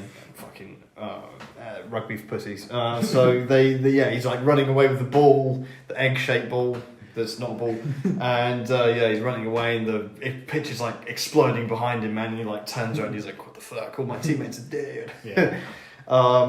Bane comes out, does like a speech with this Russian guy. He's like, oh, so you're the only one that can defuse this bomb? Yes. Are you sure? Yes. Okay, well, you've heard it here, folks. This is the only guy. Snaps his neck in front of everyone. So good, man. It's You're such a fuck. good. This film excels at building the stakes, It's man. brilliant, man. And also, there's a really funny thing about this funny bit of trivia. In 2017, during a speech, Trump referenced this. He quoted Bane. Yeah, he quoted Bane saying, "To you, the people," which prompted a lot of like parodies. People saying that he wants to run America like Bane, which is really fucking funny. You had some trivia for me about the budgets of these films. Now I'm wondering, because I bet a lot of budget went into doing this. Oh yeah, for sure. Because they had like 10,000 extras, I think. Maybe not just for this scene, but for the whole. Go on, give us the budgets for these films that you've got. Well, we'd like to guess. Yeah, this is the section All right, where go we on. guess the budgets of the films. Here we go. All right, so we'll go in order. There's 7 here, or 8, Okay. if I can count. What do you think Batman 1966 was? The budget for that? Yeah. Probably about $1 million. Yeah, 1.3 million. Batman 1989? I know, that's 20 or 40 million. 35. Okay. Batman Returns? 80. Yeah, 80 million. Okay. Batman Forever? Batman Forever. Fuck. Get Jim Carrey. Yeah. Yeah, Probably cost them a lot. thing. 8 million. I'd say a bit more than maybe 100. Yeah, 100 million. Yeah, spot on. Batman Nice. and Robin? Probably a lot more because of Arnie. 150 million. 125. Okay. All 25 of which went to Arnie, right? Yeah, probably. Yeah, along with making that suit. Right. What about the Catwoman budget? Have you got that? No. Okay. Don't care. Okay. Right. So now for the Dark Knight trilogy, Batman Begins. The budget for Batman Begins. I'm gonna go 125 million as well. 150 million. Okay. And the Dark Knight. 200 million. 185. Okay. And for the Dark Knight Rises, can you guess? 200 million. 250 million. That's a lot, especially. I say Quarter especially of a for billion. them. Yeah, $250 for this. I mean, I think that's the No Time to Die budget. I think. Yeah. Yeah. It's a lot of money. I mean, yeah, But I see mean, the progression. Yeah, oh there. yeah, for sure. Yeah. Well, anyway, so there you go. 250 million. Wow. Yeah, probably like 50 million went to. This is paying why they the hired actors. every actor they could to be in this. Yeah, exactly. Yeah, that's probably where. Yeah, let me quickly check what the Catwoman budget was, just for. Yeah, just go to on. check. Let's have a look. Catwoman on a budget of 100 million. Who did they pay for that?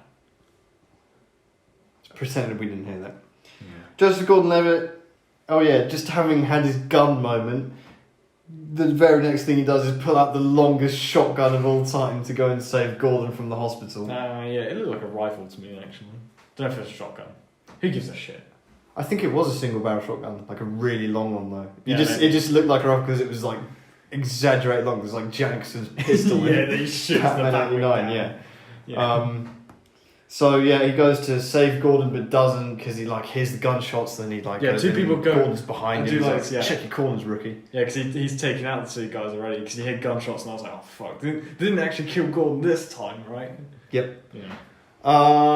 Then we get to Wayne is watching Gotham being destroyed.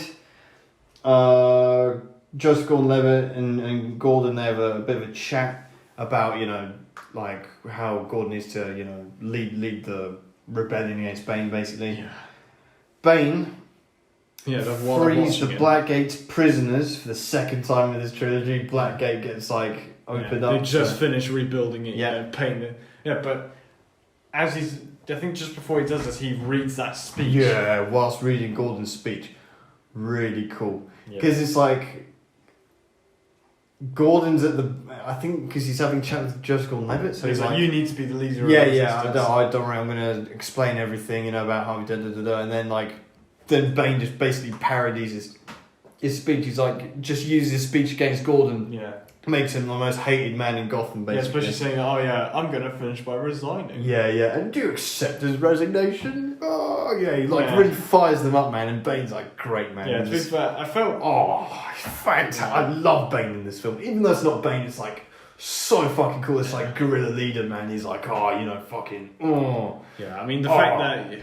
Makes no sense, but he's so cool. I know. Well, I mean, I'd say it's quite a bit of this film, but like, I love one of the things I also love with Bane is obviously it's basically a revolutionary dictator here, but the fact that he's like, it's also the fact he's got this convoy of like tumblers going along with him as well. And he's so cool. His costume, his trench coat, man, and his like vest and his fucking mask that makes no sense, but it looks cool, man. Yeah, it's so scary. He's got all these loyal followers, man. Man, who prepared to die for him. Yeah, man. Man, if I saw, happy to die for I think of they're like, that's like their goal in life, man. Bane tells them to kill themselves. Yeah, exactly. Oh, thank you.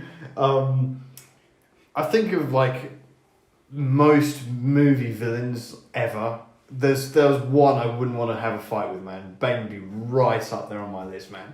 Yeah, I would shit myself like if I saw him, man. I mean, to be fair, it'd be weird. If it was Tom Hardy's actual height, it'd be my height. But still, I can't think of many villains scarier than him, man.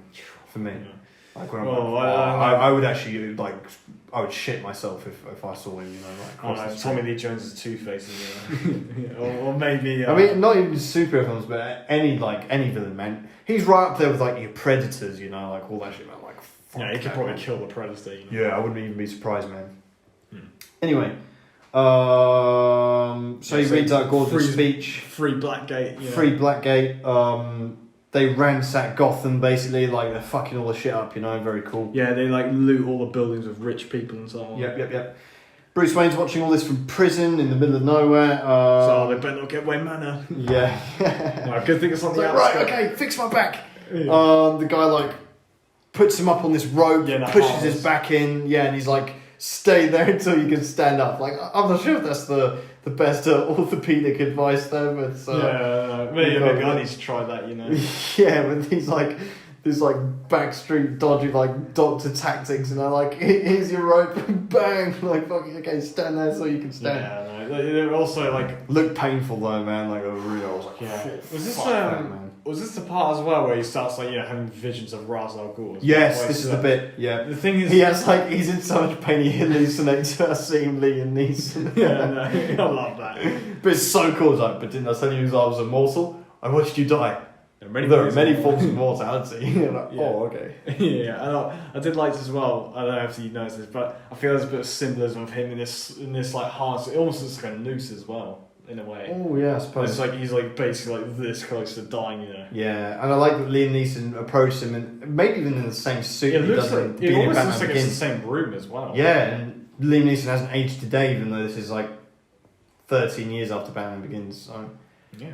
Filmed it'd be after it's filmed, very cool bit of little cameo there, man. Just leaving I forgot about film. That, so cool. I was like, oh fuck. They do pull. One other great thing about this film is they pull a lot of good surprises in this. Yeah. Well, there's another one we'll get to. I think I'm talking about. It's so good. Anyway, to show the passing of time, it's winter now in Gotham. It's snowing. The police are fucking useless, by the way. There's like 3,000 police in the sewers. None of them like have some kind of escape plan, like break through the rubble. I'm sure they're all armed. Yeah, exactly. They've got some grenades on them. Yeah, or something. This is every cop in the city, right? Yeah, I'm sure one of them has the wit to like escape. They're in a sewage system, tunnels.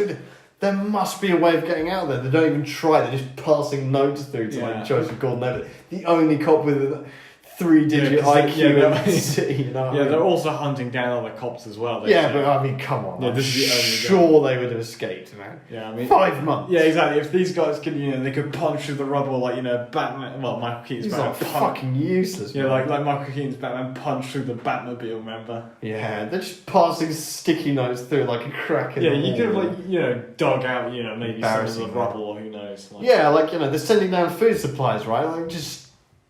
I'm sure. Don't bite the hand that feeds you. I don't know. Wise words. Anyway, how do you reckon they showered there? Golden shower. So anyway, Joseph Gordon-Levitt as well. He's with some school kids and a priest. Less said about that, the better. Meanwhile, so it's just setting up like the state of Gotham at that moment. Bruce Wayne has his back fixed up, and he goes and like attempts the jump for the first time and fails. Which doesn't snap his back again, you know? Yeah, I was thinking that, like, your back's just recovered, mate. You try that and you're like, falls like that, just that rope around him, that definitely breaks his back again. God, like literally watching this, you know, with my back issues, you know, I was cringing the whole time. I was like, at least a few ribs. Like, that would seriously fuck considering you up, multiple people have died trying this, so you think he would have died. Definitely. Or at least fucked himself up a bit. Oh, but yeah, he's like, he's like, I'm gonna try again tomorrow. Again. Yeah, exactly. Yeah, this is fucking total wipeout of Takeshi's Castle, you know. We get a Joseph Gordon-Levitt. He's like, you know, this is a bit of Joseph. This whole film is actually more about him than it is anything else. Yeah, It's just following his life in Gotham, man. yeah. Setting up the next Robin movie. He's in the midst of all this chaos where he's like, in Gotham, trying to like network this underground fucking police thing that's going on with Gordon and the track police officers. Some special ops guys come up to him and they're like, yeah, we've got some information, blah, blah, blah. It's like the most obvious trap ever, but he goes to like, he takes these SWAT guys to Fox and then he's like helping him explain. It's so funny. Fox is like, Morgan Freeman's like, yeah, finally I have some lines. And I was like, yeah, so this nuclear core, blah, blah, blah. And then Gordon JGL just goes, no, this is the important bit. Like, fuck you, Fox. You know, now you should start paying attention to this boring fucking millionaire guy. Yeah. Anyway. And then we get like quite a graphic bit of imagery here, man. We're like, Bane basically like orders these guys to get hung, man. You know, it's like, and you just see these guys like being hung from the bridge, man. You're like, fuck, you know. Yeah, I thought they'd been like flying on helicopters as well. I don't know. Yeah, I was like, shit. Yeah, and then Bruce Wayne sees it as well. He's like, just another day. You reckon by this point that people were sharing memes about Gotham, like Detroit, to be like an average day in Gotham scene. Yeah, man. Well, this is what breaks the straw that breaks the camel's back, no pun intended, where Bruce Wayne sees that and throws the rock at the TV, man. You know, like, fucks it up. Yeah, you can imagine. Fuck all the other prisoners, man. They're like sat there waiting for EastEnders, you know, like CSI, man. Like, oh no, their only source of entertainment and news is gone forever, man. Like they've been using that TV since the day they were born, man. Yeah, he's just fucking fuck this. Yeah, do you reckon he gets beaten up by everyone? He has to recover. Yeah, and they definitely killed him over that, man. Definitely, man. 100%. 100%. So I was watching that you come fucking beat I was just waiting for the chase, you know. Anyway, this definitely prompts him to go and do the jump for the second time. Fails to do that. But as he's hanging, and it's like the worst fail as well, man. It's like a rock breaks and he like falls back down. And as he's there, he's like, oh, we get the flashback to Batman again. He's like, why do we fall, Bruce, so we can learn to pick ourselves up again? The blind doctor from before, like, starts speaking perfect English, and he goes, yeah, well, he's such a pussy, you know, if you really want to escape, you've got to do it without the rope. Yeah. He like basically dares him to do it without the rope. He's like, alright then. Yeah, he's like, I'm fucking sick and tired. He says, when he's dying, mate. Yeah. I am in touch with a higher power. Yes. Gotham needs you back on the first flight to Gotham. Yep. So Batman's like, yeah, I will jump without a rope. Fuck you, you know. Yeah. And he does, and it's like, it's so, the build up is so, the music and everything. Everyone's chanting as well. There's one bit though which is like, so cringe, you know, the bats flying out above him. Like, yeah, I was like, what the fuck was that? Unnecessary. He didn't need that, Chris Nolan. Yeah, does that happen to everyone who gets this high? Yeah. I'm like, I know it was in the third didn't try. Need that. Yeah. Achievement unlocked. Anyway, he does it, and I think it's cool. He gets to someone and throws the rope back down. That was like nice little touch. Like Bruce Wayne's still the good guy. I thought so. Is he going to let him out? He's like, oh yeah, he does. Yeah. I mean, to be fair, this is a prison of people, you know, who aren't, you know, the nicest people ever. Perhaps. Yeah, but he's all about his Moroccan Alfred, man. You know, he's got to get him out. Oh yeah, true. Yeah, to be fair, probably They all seem good. Like, they all seem pretty pally, you know. They're like none of them. There's no fights or anything. Yeah, do you reckon he's released like thousands of Banes into the world now? Yeah, he's making up for that TV broke. You know, he's like, all right, I'll let these guys. Yeah, so at least this will let the electrician come down to fix it. You know? Yeah, that's right. Yeah. Yeah, Bruce Wayne's just tripled the crime rate in Morocco after this. Bruce Wayne teleports back to Gotham. By the way, how Bruce Wayne gets from Did they have 2 days, like 16 hours or something, till the bomb went off? something like that? I mean, this is all taking out the span of 5, and then they leave it quite ambiguous. All this, so it's like, but how is Bruce Wayne getting from wherever this prison is to Gotham? Did he work a few? Not just Gotham, right? That's already From Morocco. Gotham under siege, where if anyone enters, the place gets blown up. Yeah, there's right? that too. Yeah, I thought that too because The army can't get in, the National Guard, the president, no one can get in or out. Yeah, the next time you see him, he's like under a bridge or something. Yeah, he's just like, oh yeah, I'm back. Yeah. It's winter, so you can't swim in, unless he. How did he get back in? How did he get from wherever he was to Gotham, and then B, how did he get into Gotham? Yeah, he doesn't have any of the bat equipment, does he? No one from you've got 12 million people in, let's say, the biggest city in the world, which is what Gotham's meant to represent, right? Yeah, not Beijing. And no one's managed to get in. The US, they've been, for 5 months, they've been probably trying to rescue people from there, and they haven't succeeded. But they know, Batman can sneak in. Yeah, I know. Oh, to be fair, probably because he knows that the charge, the bluff, saying... Because most of the reason why they won't let people in is because they say, oh yeah, if you let anyone in or let anyone out, then the whole place goes up because we've got an anonymous person with the bomb trigger. But also, the thing is I didn't know about is how would you know if someone got out or got in? Yeah, I mean, well, they only leave one bridge intact. So I really don't know how Batman... Maybe he did monkey bars. Yeah. Oh, fuck me. Yeah, I don't know. Just leave your favourite theories in the comments. Yeah, how did Bruce Wayne break into Gotham? Yeah, how would you get back? Yeah, maybe he did monkey bar under the bridge. I don't know. Yeah, who knows? Very strange. Why did we learn to monkey bar, Master Wayne? We get the court where with Scarecrow. Yeah, Cillian Murphy. Comes back for his little cameo, man. Completes the trilogy. Because of this film, he has the highest appearance rate of any Batman villain in any film. Respect. And the funny thing is, obviously, he barely looks like Scarecrow at this point, but his suit's a bit fucked up, so it looks like straw poking out of his shoulders. Yeah, which is a slight reference. I love that he's in this film. He just pops up. It would be death. I mean, not by this point. No, at this point he goes souls to the man in the cold sweat. He has great lines. Yeah, he's great. And this is the one film where he does have a stupid send off as well. In the first one he's tasered, and then the second one he's beaten up by Batman and just left on the side, as a petty drug dealer.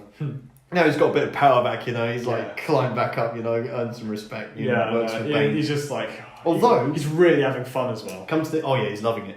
Come to think of it, Scarecrow was always sort of in the League of Shadows, wasn't he? So when Bane came back, he was like, "Oh yeah, I remember you." Yeah, you're promoted again. Yeah. No longer will you sell dodgy, psychedelics to people. Yeah. You will be the judge, jury, and execution. Yeah. Well, they're just sentencing hearings, aren't they? Right. Yeah, true. So exactly. Very cool. I love this, and I've got a bit of trivia for you, my friend. Really? Yes. There was originally an idea that Heath Ledger would be. Not joking, was going to be brought back for this as digitally. Yeah, CGI. CGI back in this film. Footage, it would have been Scarecrow's role in terms of being the judge for these guys. He would have just been a cameo, but his family was against it. So there might be disrespect to Heath Ledger.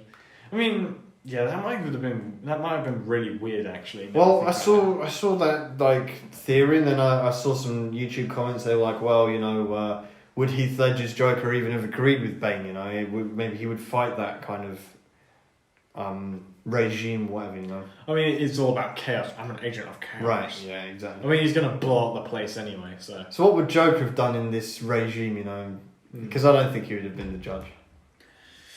I don't know. Really. He doesn't. Would him and Bane have got on? He just never fits in though, because that's his whole thing as well. He's I wouldn't know what to do if I caught him anyway. That's bullshit though, we know that. Yeah, true. I'm making this up as I go along. The most elaborate plan in film history? I don't think so. Yeah, he can't shit on Heath Ledger for more than 2 minutes in this. I don't know what he would have done. Anyway, I think it's cool we get Scarecrow instead. Yeah, the third crane. That thing, works. Yeah. So anyway. Oh yeah, so Gordon's ready to go and fucking fuck shit up, because they're tracking down which of these trucks is carrying the bomb. There's a lot of plot thing we've skipped over here, but basically they're all ready to take action, but then the main police officer guy, that pussy, he's goes and like hides with his wife and kids, you know. He's like, oh, you know, like Gordon has to go and knock on his door and like, yeah, well, why aren't you coming helping us? And he's like, oh, well, you know, I'm basically a big fat pussy, you know. And Gordon's like, fuck you. I need to feed my goldfish. Yeah, so Gordon's like, well, fuck you then, and hires Talia out Ghul instead, who's randomly behind him. Yeah, Like, exactly. yeah, you can help us then. Catwoman saves some kid that like stole an apple, and then Batman just shows up, like we said, from fresh off the Bruce plane Wayne from. does. Oh yeah, sorry. Bruce Wayne just shows up fresh off the plane from Morocco, wherever he is. Yeah, exactly. Yeah, got connecting flight, hasn't slept in 10 hours, you know. Just probably got a taxi over that bridge, you know, for sure. Yeah, probably the highest paid taxi in history. Yeah. And then Wayne is like, yeah, well, I can give you that clean slate that you want, you know. My powerful friend told me you need that, you know. And yeah, she's your powerful friend. Yeah, how's the back, by the way? Friend, yeah. Oh, he said he really likes you. We should go for dinner tomorrow, you know. Yeah. Anyway, in the midst of all the chaos, Gordon gets arrested, and Scarecrow's like, yeah, this is just a sentencing hearing, so what will it be? Death or exile? So if you think we're going to go on that ice willingly, you got another thing coming. He's like, death then. By exile. It looks like it. It's like death, bang, by exile. Like, so cool, yeah, man. I love that. Fucking amazing. So Gordon's like on this ice, man, like, oh fuck, you know, we're you know, GG. But Wayne basically, what happens here? So Bruce Wayne goes with Bruce Yeah, Wayne he goes speed runs to this crate. to the old Batcave. Well, not the old Batcave, but the new temporary Batcave. Batcave. Yeah, from the Dark Knight. I forgot that was in this Same, thing. I forgot it was too. like, oh, nice. I was like, oh, they actually go back to this thing, you know? It's like the backup Batcave. Yeah, you see it light up as well. Yeah, it's like, so good. Yeah, it's So like good. for that. Yeah, it's like the person who. Maybe I don't know why he didn't just go back to his OG Batcave. It was still intact, like perfectly operational. Right? Maybe it'd been looted. Who knows? No one would have found the Batcave. Maybe Wayne Manor, but he could still get in the Batcave, couldn't he? Well, no. To be fair, like people would have probably, just smashed the bookshelf up when you see a fake. Nah, no one found the Batcave. I don't know. No, well, you know, this is my theory. The production, whoever did the production design for this, you know, built the place. Probably, pushed so they bring it back and be like, Yeah, I'm not complaining because I've it was worked cool hard on seeing it. this. You know, I need to show it again in this film. I think it's better that they did this than. Oh yeah, I'm not complaining. It was cool to see. I'm just wondering why I didn't go back to his like actual Batcave. Oh, it must But, be. But actually, it's because Wayne Manor would be on the outskirts of Gotham, so they probably couldn't get to it.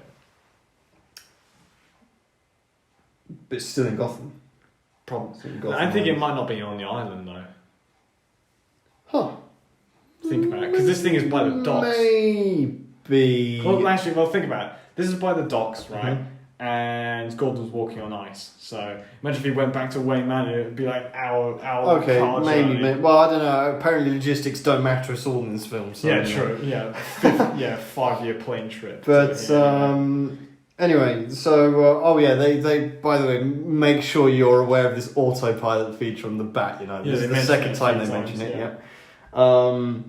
Anyway, Joseph Gordon-Levitt, he's trying to hatch this plan to help the police officers escape, and he gets caught doing so, like a bit of a great escape moment. But this is fucking terrible, man, because it's like, you know, the guys find Joseph Gordon-Levitt doing it, they catch him doing it, they shoot the police officer who does so. Then they throw a grenade down the hole, like to the others who like getting ready to finally escape after months of like starvation and captivity. They're like literally the light at the end of the tunnel, then just a grenade falls and like pretty fucked up. Down. Yeah.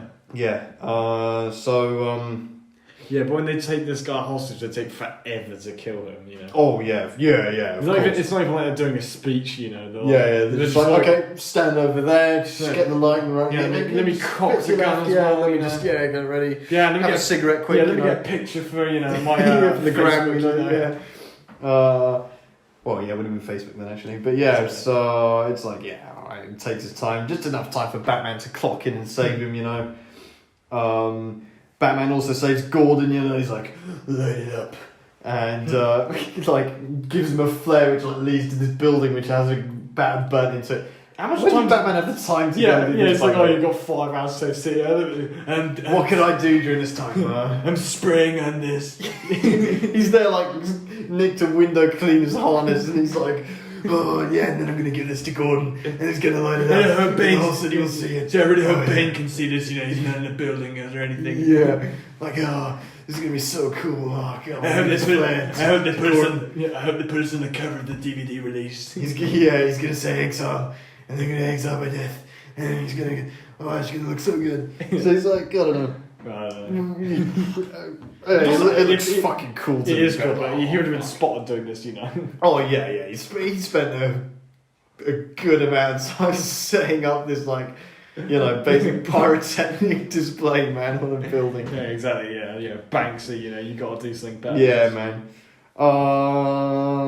Anyway, he frees the cops, basically, the underground ones with JGL, and he's like, yeah, we're going to do an assault on Bane. And he gives Catwoman his bike as well. He's like, yeah, even though you betrayed me and left me to die, I'm going to let you off and trust you again. Okay. He wouldn't do it. And she's like, no, I'm definitely getting out. He's like, no, you're better than that. Like, and then okay. she's like, very convenient. Like, Catwoman is definitely fucking off out there. Fuck you, cheers, Batman, see you later. Yeah, for nukes, I'll that's a definitely help you. But whatever, I mean, who knows? obviously the film doesn't play it that way. But Yeah, we are met by maybe for some reason, it's kind of really dumb, but I really like it just because of the imagery in this film. This is probably my favourite scene where you get the cops.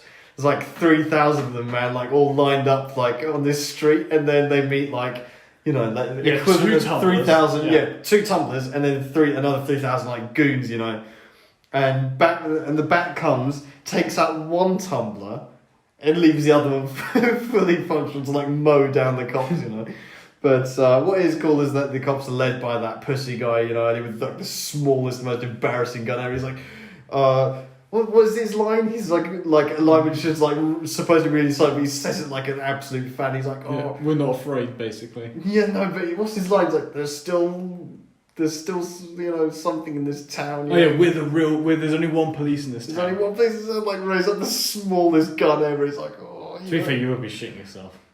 Yeah, I know, but it's like all decked out in his gear and stuff, as those ribbons and hat and stuff. It's like, it's embarrassing, man. He pulls out, it's like, it's cool, you full AK, man. He was like, yeah, but there's only one police in this town, let's go. They just pull out this like, they pull out like rifles. Toy guns. To be fair, there's probably nothing left after they. No, there's not, but still, like, I'd sooner not pull out a gun and just keep this in my pocket, No one wants to see this. Pull out a knife embarrassing instead.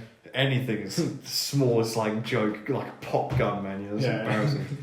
Anyway, imagine if there's someone in the back cycling through their weapons, Yeah. CS. So anyway, Batman takes out one tumbler and then there's one still active, You'd be surprised they didn't mow them down to start with, because who gives a fuck about law? I know, they're all sat there with guns, like, watching these police come in. But anyway, for whatever reason, they don't do that. And, like, I mean, you do see a few of them get mowed down, but then this, like, you just have this fucking epic brawl, man. It's like, it's so cool, man. It's just like, it's so stupid, it makes no sense. But it's like all these fucking joins in a cop, cop. This is like it's perfect 1-to-1 ratio. Cops versus like goons, man. They're like having a fist fight. It's so cool, and you just have this aerial view of the two like groups, like bang, like this. Yes. I love it. Finally, cops versus robbers. Yeah, so cool, man. I don't know. And then in the midst of all of it, Batman versus Bane, the rematch. There is an interesting thing about this. This is my favourite scene. This is the only time Batman's final fight is at dawn rather than at night. Well, this is the funny thing, because this film learned from the mistakes of The Dark Knight, where Batman isn't in daylight at all. He's like, in this film, he's deliberately putting the shadows and the darkness. It's only this scene where he's seen in the daylight again. It's not that bad, though, I think. No, it's not. It's like, it's okay. It's not like a cool scene. It's not like in The Dark Knight, but it's really fucking cool. They have a fucking fist fight, man. Yeah, it's got music. You came back to save your city. Yeah, and he's like, no, I came back to stop you. Which is also saving the city. Yeah. The music is like so fucking good. Music throughout is amazing. Oh, it's so like Bane's theme, man. Bane seems like a war drum. Like so fucking cool, man. It's like the chant from the prison as well, and everything's like he's like bang. Fucking, they have this fist fight, man. And it's like, it's so good. And he catches the fist together, like, looking at each other and stuff, man. Yeah, the thing I find also interesting with this fight, man. It's like, I don't know if you noticed this as well, but like from the first fight he has with him, he's like, you fight like a young man, you're like not holding anything back. But it feels like in this one he's like being a little more. Batman's slightly more reserved, and that he's not going all out, so he's like leaves himself vulnerable. Yeah, that's true. And that he actually exploits Bane sometimes, so he can punch away his mask as well. Yeah, now this is the funny thing, because I'm sure in the first fight he punched his face a few times. You know, it's like if you're gonna fight. Okay, let's say you get in the nightmare situation where you do have to have a fight with Bane. The first thing I'm swinging at is that mask, man. That's like the biggest target ever, man. I'm definitely like going. I'm getting my keys, man. I'm like having as much of a go as that as possible. Especially if you're Batman, you're definitely going in on that fucking mask. That's the thing as well. It's like you know, when you have a fist fight, you're going for the nose or the chin, you know, and you've got this great big box to aim at, and you'll fight anything. Yeah, wasn't he near him at the nuts at any point, you know? Or maybe it's honour among men. Yeah, of course. But I mean, you are totally hitting that box, and I'm sure he does it in the first fight they have. But he doesn't do it much, though. That's the thing. Yeah, but he only needs to do it once here, and it's like then you hear the. No, he punched a breaks. lot. Like he punched him in the face a lot during this. I think. Yeah, but the first time he does so, he dislocates one of the little pipe things. By the way, the actual the actual mechanics of this mask don't make sense to me because they try and explain. Oh yeah, it holds the pain at bay, but how? Maybe what's behind that mask? Maybe this is the link into his Venom origin. Perhaps that is fueling adrenaline into him or something. From where? There's no like tank on his back or anything. I don't know. Maybe it's really super duper concentrated dose that's being recycled. Perhaps, who knows? No, it's just a stupid mask. It doesn't. And what function does it serve? It serves the fact it looks fucking cool. Yeah, that's what it does. That's true. Good point. Yeah. Also, one other nitpick I have with this because I'm looking at this picture of Batman and Bane. He uses these like shoot off fins on Joker, right? Why did he never use them on Bane? And why did he never use that like leg thing capable of breaking a brick wall as well? He never uses that either. Yeah, use that to kick the mask fully off, you know. Kick his head off. I wanted to see what was under that mask, you know. I mean, yeah, if we got to see makeupless Joker, then why didn't we get to see this man? You know? Yeah, true. It would have been really satisfying if he pulled the mask off. But I reckon it'd be like some really fucked up Voldemort face, man. You know, it's like his face is like just a hole there or something like. But I don't know. They never really show you, so you never know. Yeah, it's like one of those things like that you just want to see. Like it's a mask is kind of coming off. I bet it'd be really fun. It'd make Two-Face look normal, you know. Like, yeah, true. It's some really fucked up like hole in his face, man. Like no teeth or anything, man. Yeah. Yeah, I wish there was a deleted scene we could see. Yeah. Have to dig it out. Anyway, so yeah, they're having this fucking fight. There's a bit where like Bane, like he's trying to fix his mask, and Batman keeps punching it, and then like Bane's like he loses it, man. He goes and like punches him. He doesn't even care. Batman moves out of the way, keeps punching the wall. He's like punching. Until sand starts coming out the wall, man. It's like like the pillar, you know. It's like fuck. And then Batman gets him, and then like fucking does like the epic chest kick, man. Like this is Sparta, man. Through the doors. It's so fucking cool, man. And he like punches the mask bare times, you know. It's like such a cool fight. This is in my opinion, it's probably the best Batman fight that you see up until this point. Yeah, because he's fighting He's fighting a tank. I mean, like Heath Ledger Joker beats the living shit out of him as well. But like, not really. This I know, but with like the iron bar and shit, like he's doing the best. Fine. He's doing the best that an average person could do. Yeah. But this is like someone who is Batman's match. This is like worthy adversary, man.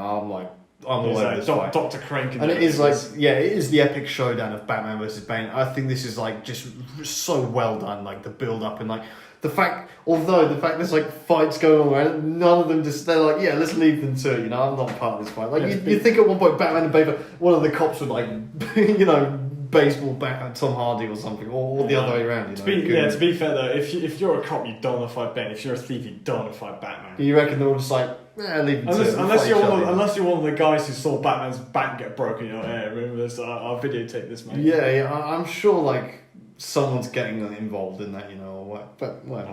I don't know if you want to get involved between those two, you know, no matter how much you're being paid.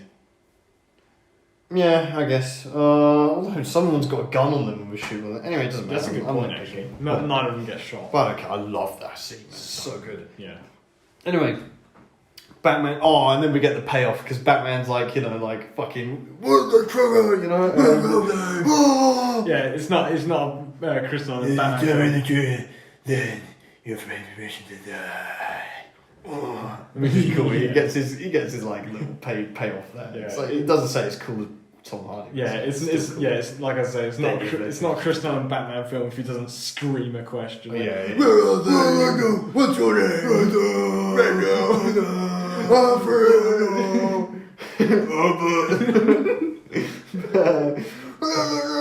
So yeah, and then he gets that payoff like you have my permission to die, the coolest line ever, man. Then you get the most random fucking dumbest plot twist ever, man. Like there's like the most I don't care plot twist of all time. Yeah, literally. Talia comes, stabs him, and goes, "Yeah, I'm Talia al Ghul. Yeah, I'm Liam Neeson's son.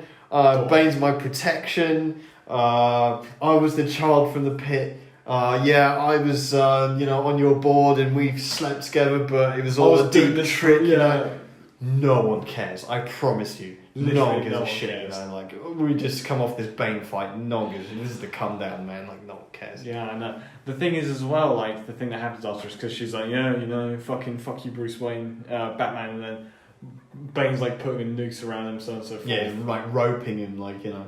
Yeah, and then she's like, oh yeah, you gotta keep him alive, you know, until he feels the heat, you know. It's fucking stupid because it's like, well, She tries to blow up. Yeah, we're all gonna die anyway. So Bane's wrapping this rope around her for no reason. Yeah, and then, but also in between these shots, you've got Commissioner Gordon trying. Yeah. But Gordon's trying. He raids the first stop truck, the it's bomb, you know. empty, and then the next one he's like, oh fuck. He's like moving on a moving truck, trying to put this thing on the bomb. Oh yeah, and and they like get the dummy truck and then the real one, and then Talia al Ghul, like, she does this epic speech and then totally fails, like like some Johnny English shit, like, oh no, this isn't working. You've bought Gotham 11 minutes, you know. Like, it's like, I don't care. Yeah, okay. and then he's like, yeah, and then Bane gets friend zoned, and he's like, yeah, goodbye, my friend. And he's like, earlier he's like crying when she's telling the story of like how she was the child and stuff. He's also probably crying from the intense pain he's in, you know. Yeah, but it's like, I mean, It's Bane's really such a cool villain, but his ending is the worst. Yeah, of all I was time, gonna say, all he does, he gets such an unceremonious. I don't even know if he died. That's the I thing. mean, it's the worst. He He gets just shot. seemed like thrown across the room. And Yeah, he it's gets like, shot with the bat that's bike. it. Yeah, because he's like, Catwoman kills him. Like, I do love the nowhere. fact that although he says to Batman, he's like, Yeah, we both know we have to kill you. Yeah, both know I'm gonna kill you anyway. Like, fuck waiting. You just have to imagine the heat. I do like that. Oh, very cool. It's just the worst death ever. I It's know. like, oh, that's it, is it? Like, Yeah, imagine if they did this with the Joker, you know. So unsatisfying. But anyway. I wish his death was like ripping the mask off him or something. Yeah, man, like, that just screams like, oh yeah, shit, we didn't think of a way to kill Bane, let's just do this, you know, and get rid of him. God, can you imagine if this is running like, out of time? You know? Imagine if this is something out like the world is not enough or something, but they're also in a nuclear thing with the guy who can't feel pain. And he fucking sticks a plutonium rod through him or something. It can't have been hard to have thought of a better death for this. Yeah, exactly. Imagine if he like they did something to the point where like Bane is holding onto the bomb or something as it goes off. Who knows? Some way they got That looks stupid. I know that'd be stupid. Not as in he's holding. You know, like George is like, his mask is like magnetised to it. He's like, oh, no, the Bane. No, not as in like Says off last week. You get like, oh, like close up. not as in that. Not like he's holding onto it while the Batwing's flying. Maybe if they were having a fight, something while he's getting it. So how would you kill Bane? Well, I don't know. maybe. Yeah, 30 on the spot plot writing here. You know, I think he gets crushed by something. That'd be crushed by something. Maybe Yeah. they're having a fight on the Batwing. Who knows? While also pilots going, oh, Then they won't have the autopilot fucking, plot twist at the end. I think he's on the... Okay, because later on he takes the bomb out, right? And he's like... Bane's clinging onto it and he uses it as a wrecking ball, like smashes him into a wall and then keeps going, Yeah. I mean, he basically does use it as a wrecking ball, he's like bouncing off the walls. Yeah, and it's like, shit, yeah, man. fuck this. Bane's on it, yeah, like... Bang, like smack him into a wall or something. Or maybe instead, like Bane's trying to like detach it from it. Yeah. And then he kills him with Or the flame from something burns him or something like that, It could have been a bit more creative than fucking Catwoman. And she just goes, yeah, the guns thing, I'm not into that. Yeah, stupid fuck. So you're like, no guns, no killing. You have these like cannons on the front of your bike. Like, Yeah, I don't know. And also the last pitching for a potential Bane Batman fight. Let's say if the bomb was bigger, like an actual fusion reactor, Like I'm thinking something out of like fucking like a flying version of GoldenEye, you know, where they're on top of it, Batwing's flying or like auto mode, and they're flying on top of it, like or going around and like not like the bomb is this small, imagine if it's bigger. Yeah. Well, then again, the Batwing wouldn't be able to fucking fly with it with that. So, but still, There's so many better could have ways. been cooler. Or someone more interesting, cool, like Gordon kills him, or like something. Like Yeah. But no, Batman should have. Oh no, Batman can't kill. I mean, he does kill. Yeah. Well, that's the very next thing he does, actually. He goes. So Talia goes to find Gordon. He stopped the bomb.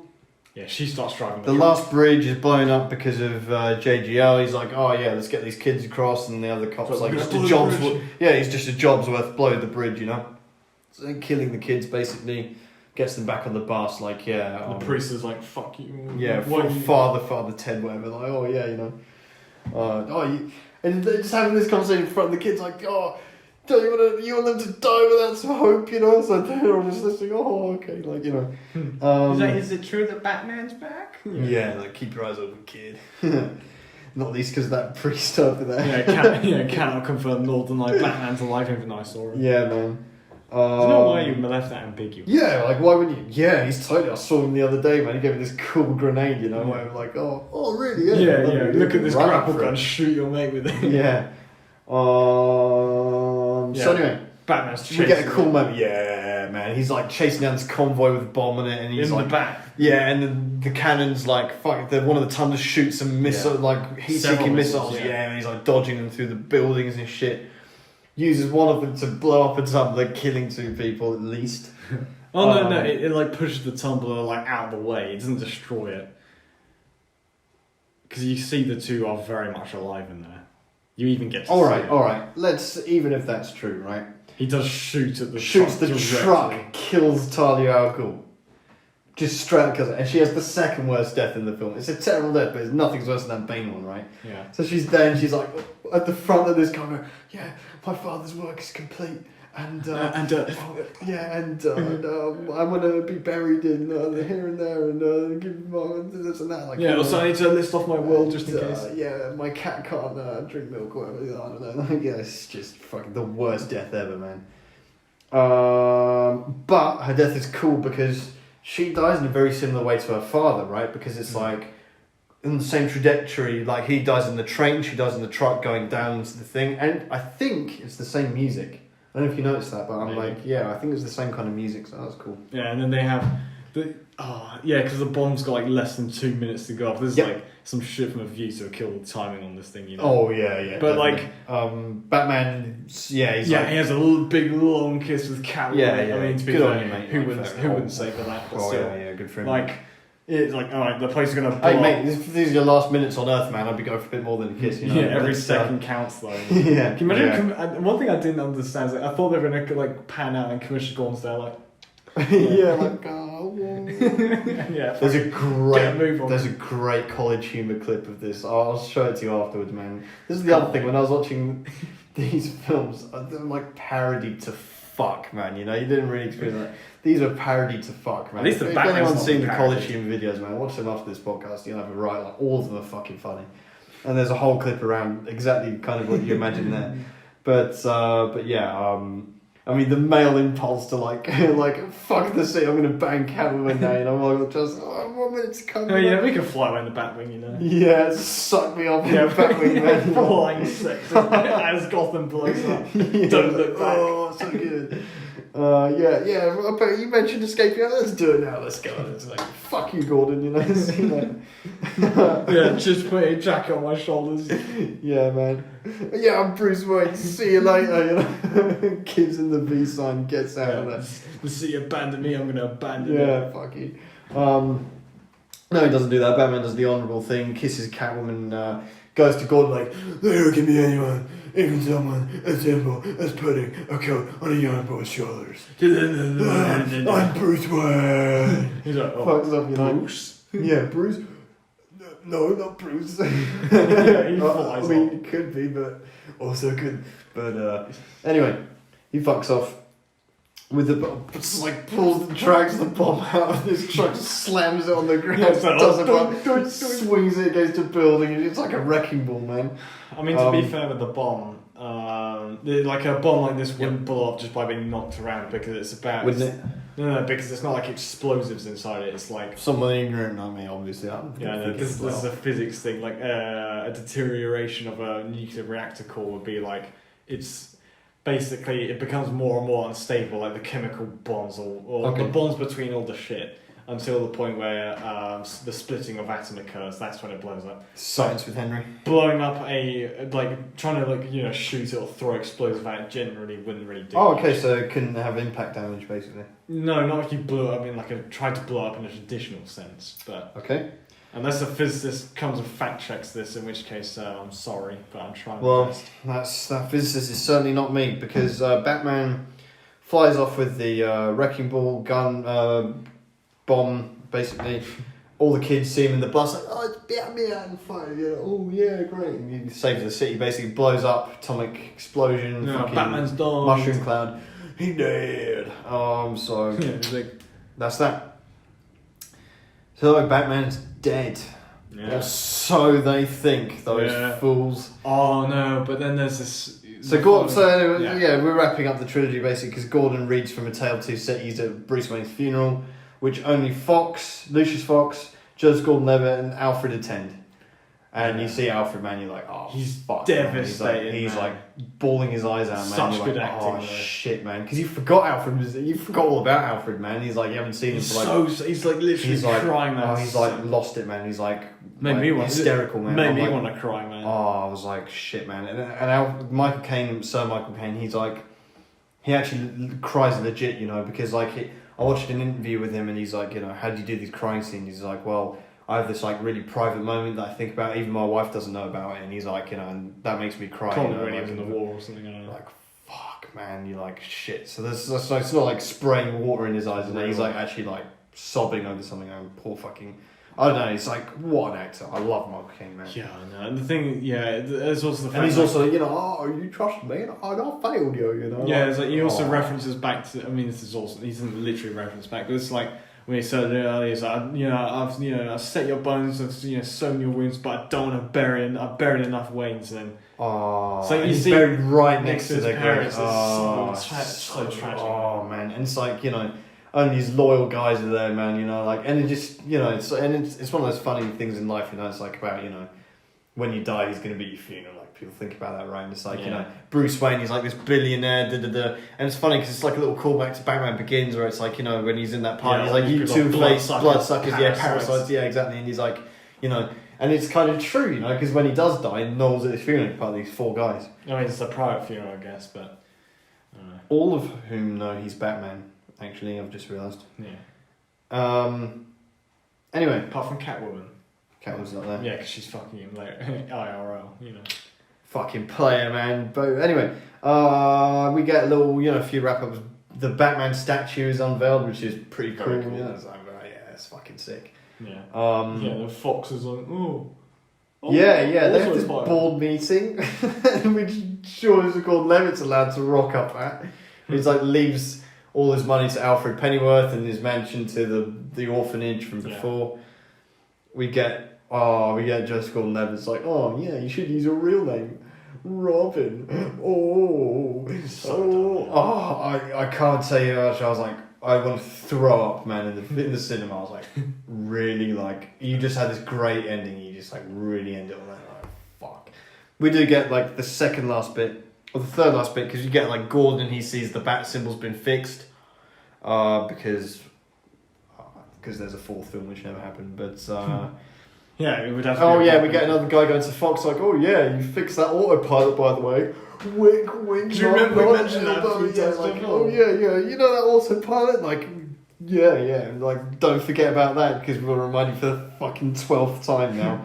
And so then we get Alfred, his fantasy comes alive, just like me and my ex's sister, he lives his fantasy and sees, Batman and Bruce Wayne in the cafe in Italy, who's presumably going there every day just to like make Alfred happy, he's going there every single day, all day, like with Catwoman like she doesn't know what's going on. He's like, yeah, just wait for a bit more. So you really like this place? Drinking coffee, so he becomes a coffee addict. Like, Alfred's here finally. Yeah, how long do you think he was doing that until waiting for Alfred to show up? No idea. Long time. Man. Yeah, because Alfred said he takes the holiday once a year to this place. Yeah. Oh, I need to So when does time this Alfred right. usually go on holiday? Okay, let's stay. Yeah, we go. Oh yeah, by the way, Anne Hathaway, we go into this cafe every day for the next month in some way. Yeah, it's just Father like, shows up. the place better have good fucking food, you know. Good for him anyway. Oh, then we get just like the shittest possible ending to this trilogy, which is Joseph Gordon-Levitt, who's now Robin, goes and discovers the Batcave, man. Yeah, like no one else has ever Sucks. discovered it. Also, like, no one needed this. No one asked for this. Everyone hates it. Led to nothing. Just end it on the Alfred scene. yeah, because it shows a shot of like, yeah, I actually always thought it ends on the Alfred scene, but I like surgically removed that bit from my memory. But there's like, it's like a shot of him like hiking or whatever the fuck he's doing to discover the Batcave. Why did he decide to go in, by the way? Yeah, I don't know. And also, like, in Batman Begins, he drives off of a road into it, so... Yeah, definitely. This is not the same cave opening, is it? I don't know. It's just the worst ending fathomable, man. Yeah, I don't know at least... why they did this. You know, it's like trying to leave it open, some kind of sequel obviously never happened, but it's just... I mean, they were apparently offered to do a fourth film. Of course they were, yeah, but I mean... And then, yeah, because Christian Bale was like, oh, he's offered the role again, he's like, oh, only if Christopher Nolan directs, and then Christopher Nolan was like, fuck I think off. it was pretty clear this was the conclusion of the trilogy, and they're just like, oh... Yeah, they had to leave some kind of back door open, but just, I really wish they hadn't done this, you know, just like... Yeah. I mean, to be fair, at least with this bit with fucking Robin, quote unquote, it doesn't really ruin the film much because in the grand scheme of things, it's a small thing. Yeah, it's looking back, but I'm telling you, man, seeing it for the first time in the theatre, I was just like, oh, for fuck's sake, you know, like, why did they need that? But no, it wasn't even that. It wasn't even like an horror. I was just, oh wow, there's going to be a fourth film then, or what? Or is there? I don't know, because it's like this Robin sucks. It's like makes no sense. There's like, what the fuck is going on? Chris Nolan trolls, but you know. Yeah, just like, all right. It's such a shame. It's such an unjust ending to what is like one of the best trilogies of all time. I mean, for going up there, what you've got this, Lord of the Rings, Godfather, Star Wars. Yeah, specifically the most modern trilogy. What other great trilogies are there? Terminator, but not Terminator 3. Yeah. And this is right up Yeah, there. Alien, but not Alien 3. Yeah, man, it's a shame. Matrix, but not Matrix 1, 2 and 3. Yeah. I don't know. It's just like... really disappointing ending, but whatever. Let's go on to the rankings. Yeah, exactly. Da-na-na. So yeah, obviously, if you want to hear us like ranking the individual, you can assume everyone's number one pretty much. Go back to Batman Begins. You know? Yeah, go back to Batman Begins. Like listen to that. Get a special guest appearance in that episode, so you know. Yes, but here we get to rank the Catwomen. So interesting picture we've had- you've chosen for Halle Berry. you know what I mean, mate. So this is our rankings so far, isn't it? Michelle Pfeiffer number 1, Lee Somehow. Merriweather. Oh yeah, and Halle Berry 3. Yeah, somehow Lee Merriweather's not lost, but you know. She wasn't that bad. Actually, hang on a minute. Let me just do that. So, where we're putting Anne Hathaway's Catwoman? This is tough because like Michelle Pfeiffer's on paper, like if you match them one against each other, they're both pretty good, in my opinion at least. Oh, I thought you'd be debating if she's second or third, not like if she's first or second. No. Fuck Lee Merriweather, man. But there are just some she's scenes. definitely not first. Yeah, really? 1,000,000%. Michelle Anne Pfeiffer Hathaway's is not first. Catwoman. Yeah, but Michelle Pfeiffer has some fucking stupid scenes though, like eats a bird. But at least she's doesn't got... eat Yeah, bird, I know, but that's within context, you know? You can't take that Catwoman out of falls context. through several, banners. Yeah, know. her origin story is stupid, which is why Chris Nolan avoided doing a Catwoman one, because she doesn't need one, but... This Catwoman woman isn't exactly good or interesting. She's just like eye candy. You know, even a stupid little subplot about this clean slate thing. Alright, to be fair, Obviously second. I will say she's second specifically because of the way she killed Bane. Yeah, she's nothing. I mean, she's not bad, but she's nothing special either. She's more of a distraction for me Yeah, than maybe anything. this my simping coming out. Hey, listen, you know, I'm Anne Hathaway's #1 fan, man. Trust me, like, you know, in that department. But, you know, in general, I'm just like, you know, in this film, if I'm speaking objectively, doesn't cut the mustard. Stay tuned for Zoe Kravitz ranking at some point. Yes, we'll get there. I'm looking forward to that one. Yeah, me too. We get to rank the love interests. Now, I selected Miranda Tate for this rather than Catwoman because he fucks Miranda Tate. Talia al Ghul. So, where are we ranking her? I was surprised to see we put Kim Basinger this low, actually. I think it's a bit harsh. But Talia al Ghul for what she does, where are we putting her? I mean, hang on, I think we could go ahead and do Rachel! Is she worse than Rachel? That's the question. It's really asking, apart from Michelle Pfeiffer. These are all which one's shit, worse. so, Even Michelle Pfeiffer's as dodgy as a love interest. yeah. Just Batman and love interest don't go together. No, they don't. I think why did we put Kim Basinger third? She should have gone second by Rachel, I think. Anyway. No, it's because of the first Rachel, that's why. I think I pushed for it. Alright. The first Rachel is good, I think. The second Rachel, not so much. So we put Talia al Ghul. No, fuck Talia al Ghul, man. She does... Fourth? below Kim Basinger, man. Okay. Because it's not that... I don't want to say that her performance was bad, it's just... It wasn't bad, it was just pretty unremarkable. Yeah, it was not Her needed. death was shit as It was well. unneeded. Stupid fucking plot twist. Yeah. That, like... I think fourth is fair. Oh, yeah, because it fucks up the Bane origin story as well. Like, he wasn't the one born in prison, for fuck's sake. And now... Yeah, imagine, because I was like, oh yeah, he's the son of Ra's al Ghul. I was like, that's fucking cool. And it's like, oh, he's not. He's just No, I didn't like that. Really? I didn't like that. Oh, yeah, I we guess. didn't really actually get to go into this as much Because as I wanted to. I'm not a comic book nerd, so you know. Yeah, but no, I mean, nor am I, but I appreciate when it's like some, you know, you have some source material, fucking use it, do you know what I mean? But otherwise go and make your own film. So, Bane being Ra's al Ghul's son was like totally stupid. And I don't know, we didn't really For get the to sake touch of on the the trilogy. No, I don't care. He is like in spirit but not in name, which is good. Talia al Ghul, Ra's al Ghul, that's all good, that's all Gucci, you know. I think the way they use Talia al Ghul is stupid, but it's still like League of Shadows. Like, this is more of a actually direct sequel in some ways to Batman Begins than The Dark Knight is, because it's like, you know, it's the whole League of Shadows kind of equivalent of spectacle, you know, sort of thing going on here. But it's very cool. Yeah, for, the like, Joker's actually Bruce Wayne's brother. Yeah. But, you know, I think Bane is like... His role in terms of the League of Shadows thing is very cool. I mean, the fact that, you know, Liam Neeson is like the father, he's like, you know... Because the way they explain the plot twist, like, he comes back and, like, gets revenge on the whole place and finds Tom Hardy, but it's too late. His face has already been fucked up by the doctors and shit, you know? It's like... Yeah. It's cool, you know. We do get, like, a very split second of Tom Hardy's face in this film, you know, when he, like... He says goodbye to Talia al Ghul, you know, and, like, gets fucked up. Yeah. I want to know how they fucked him up, or it's just his mouth was affected. That's kind of weird. And this mask. They kept his pain and condition very ambiguous. Yeah, very like a specifically located area. How does he eat? Yeah, that's a good question. Does he get it infused into him? You know. How does he breathe? Actually, I mean, through one of those pipes. Yeah. What if he vomits? Yeah. What if he wants to suck dick? Yeah, true. Can't eat But, pussy. Can't eat pussy like that. Can't do anything. Yeah, man. That's why he gets friend zoned. Yeah, true. Now, the Big Daddy. What are we going to rank this film? What about the theme? Or was it just the same as previous? Yeah. Which was second after Batman '89. This is where my... So we gave The Dark Knight 9.1, right? Mm. And we gave Batman '89 and Batman Begins 8.7. Mm. So we're going to give The Dark Knight Rises.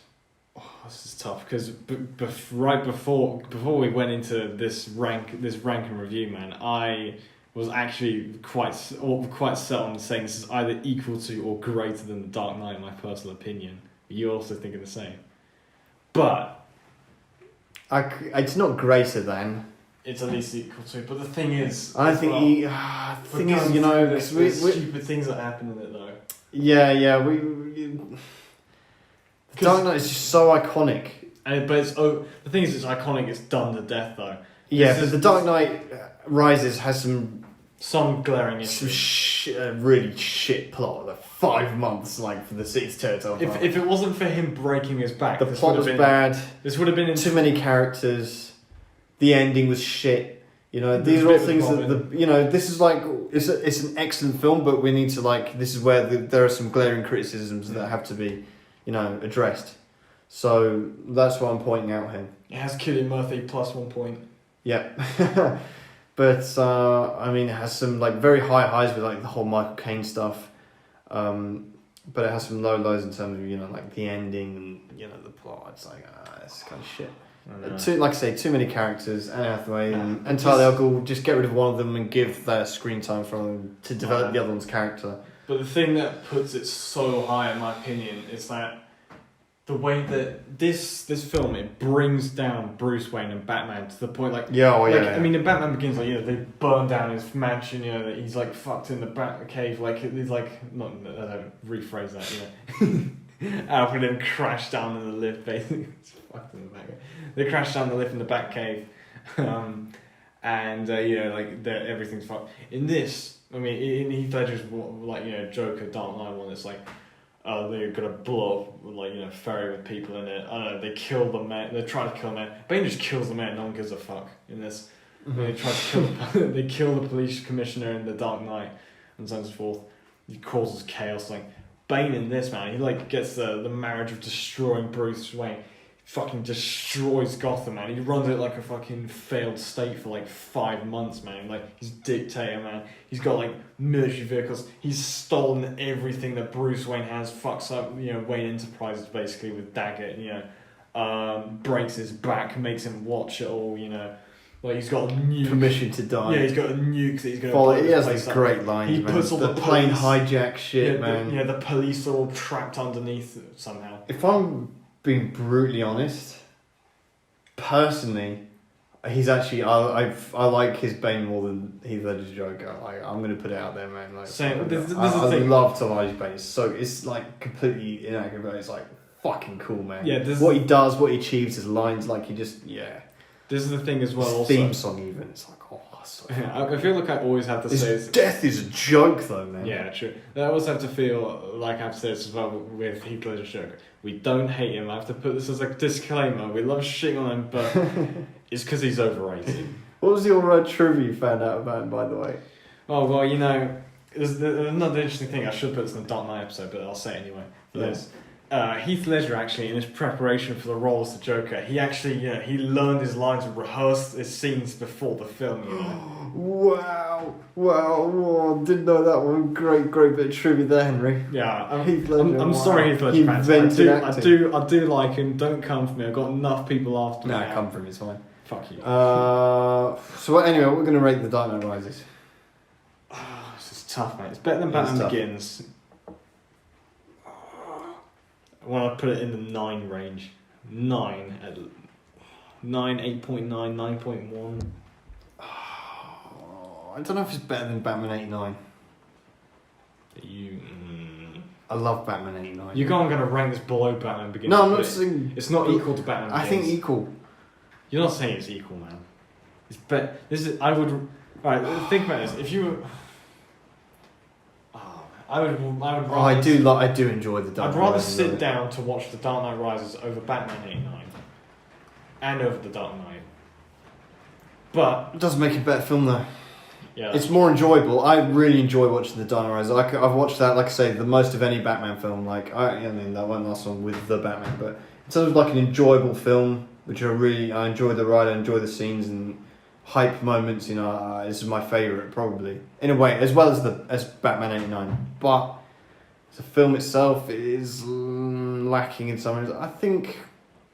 But alright, yeah, I'll give it a higher ranking than those two. So I'd say maybe 8.9. 8.8, 8.9. I think I'll have to compromise on an 8.9. Give it 9. Yeah, sometimes they go higher just to compromise. I really want to put it above the Dark Knight, but I have to be you can't fucking shit on the Dark Knight this much, man. No. So where is it? Dark Knight Rises. Yep. So let me just move those along there. 8.9, 8.7, 8.7. Interesting. Underrated film, I think, overall. Gets a hard rap. I think we've given it its, just desserts there.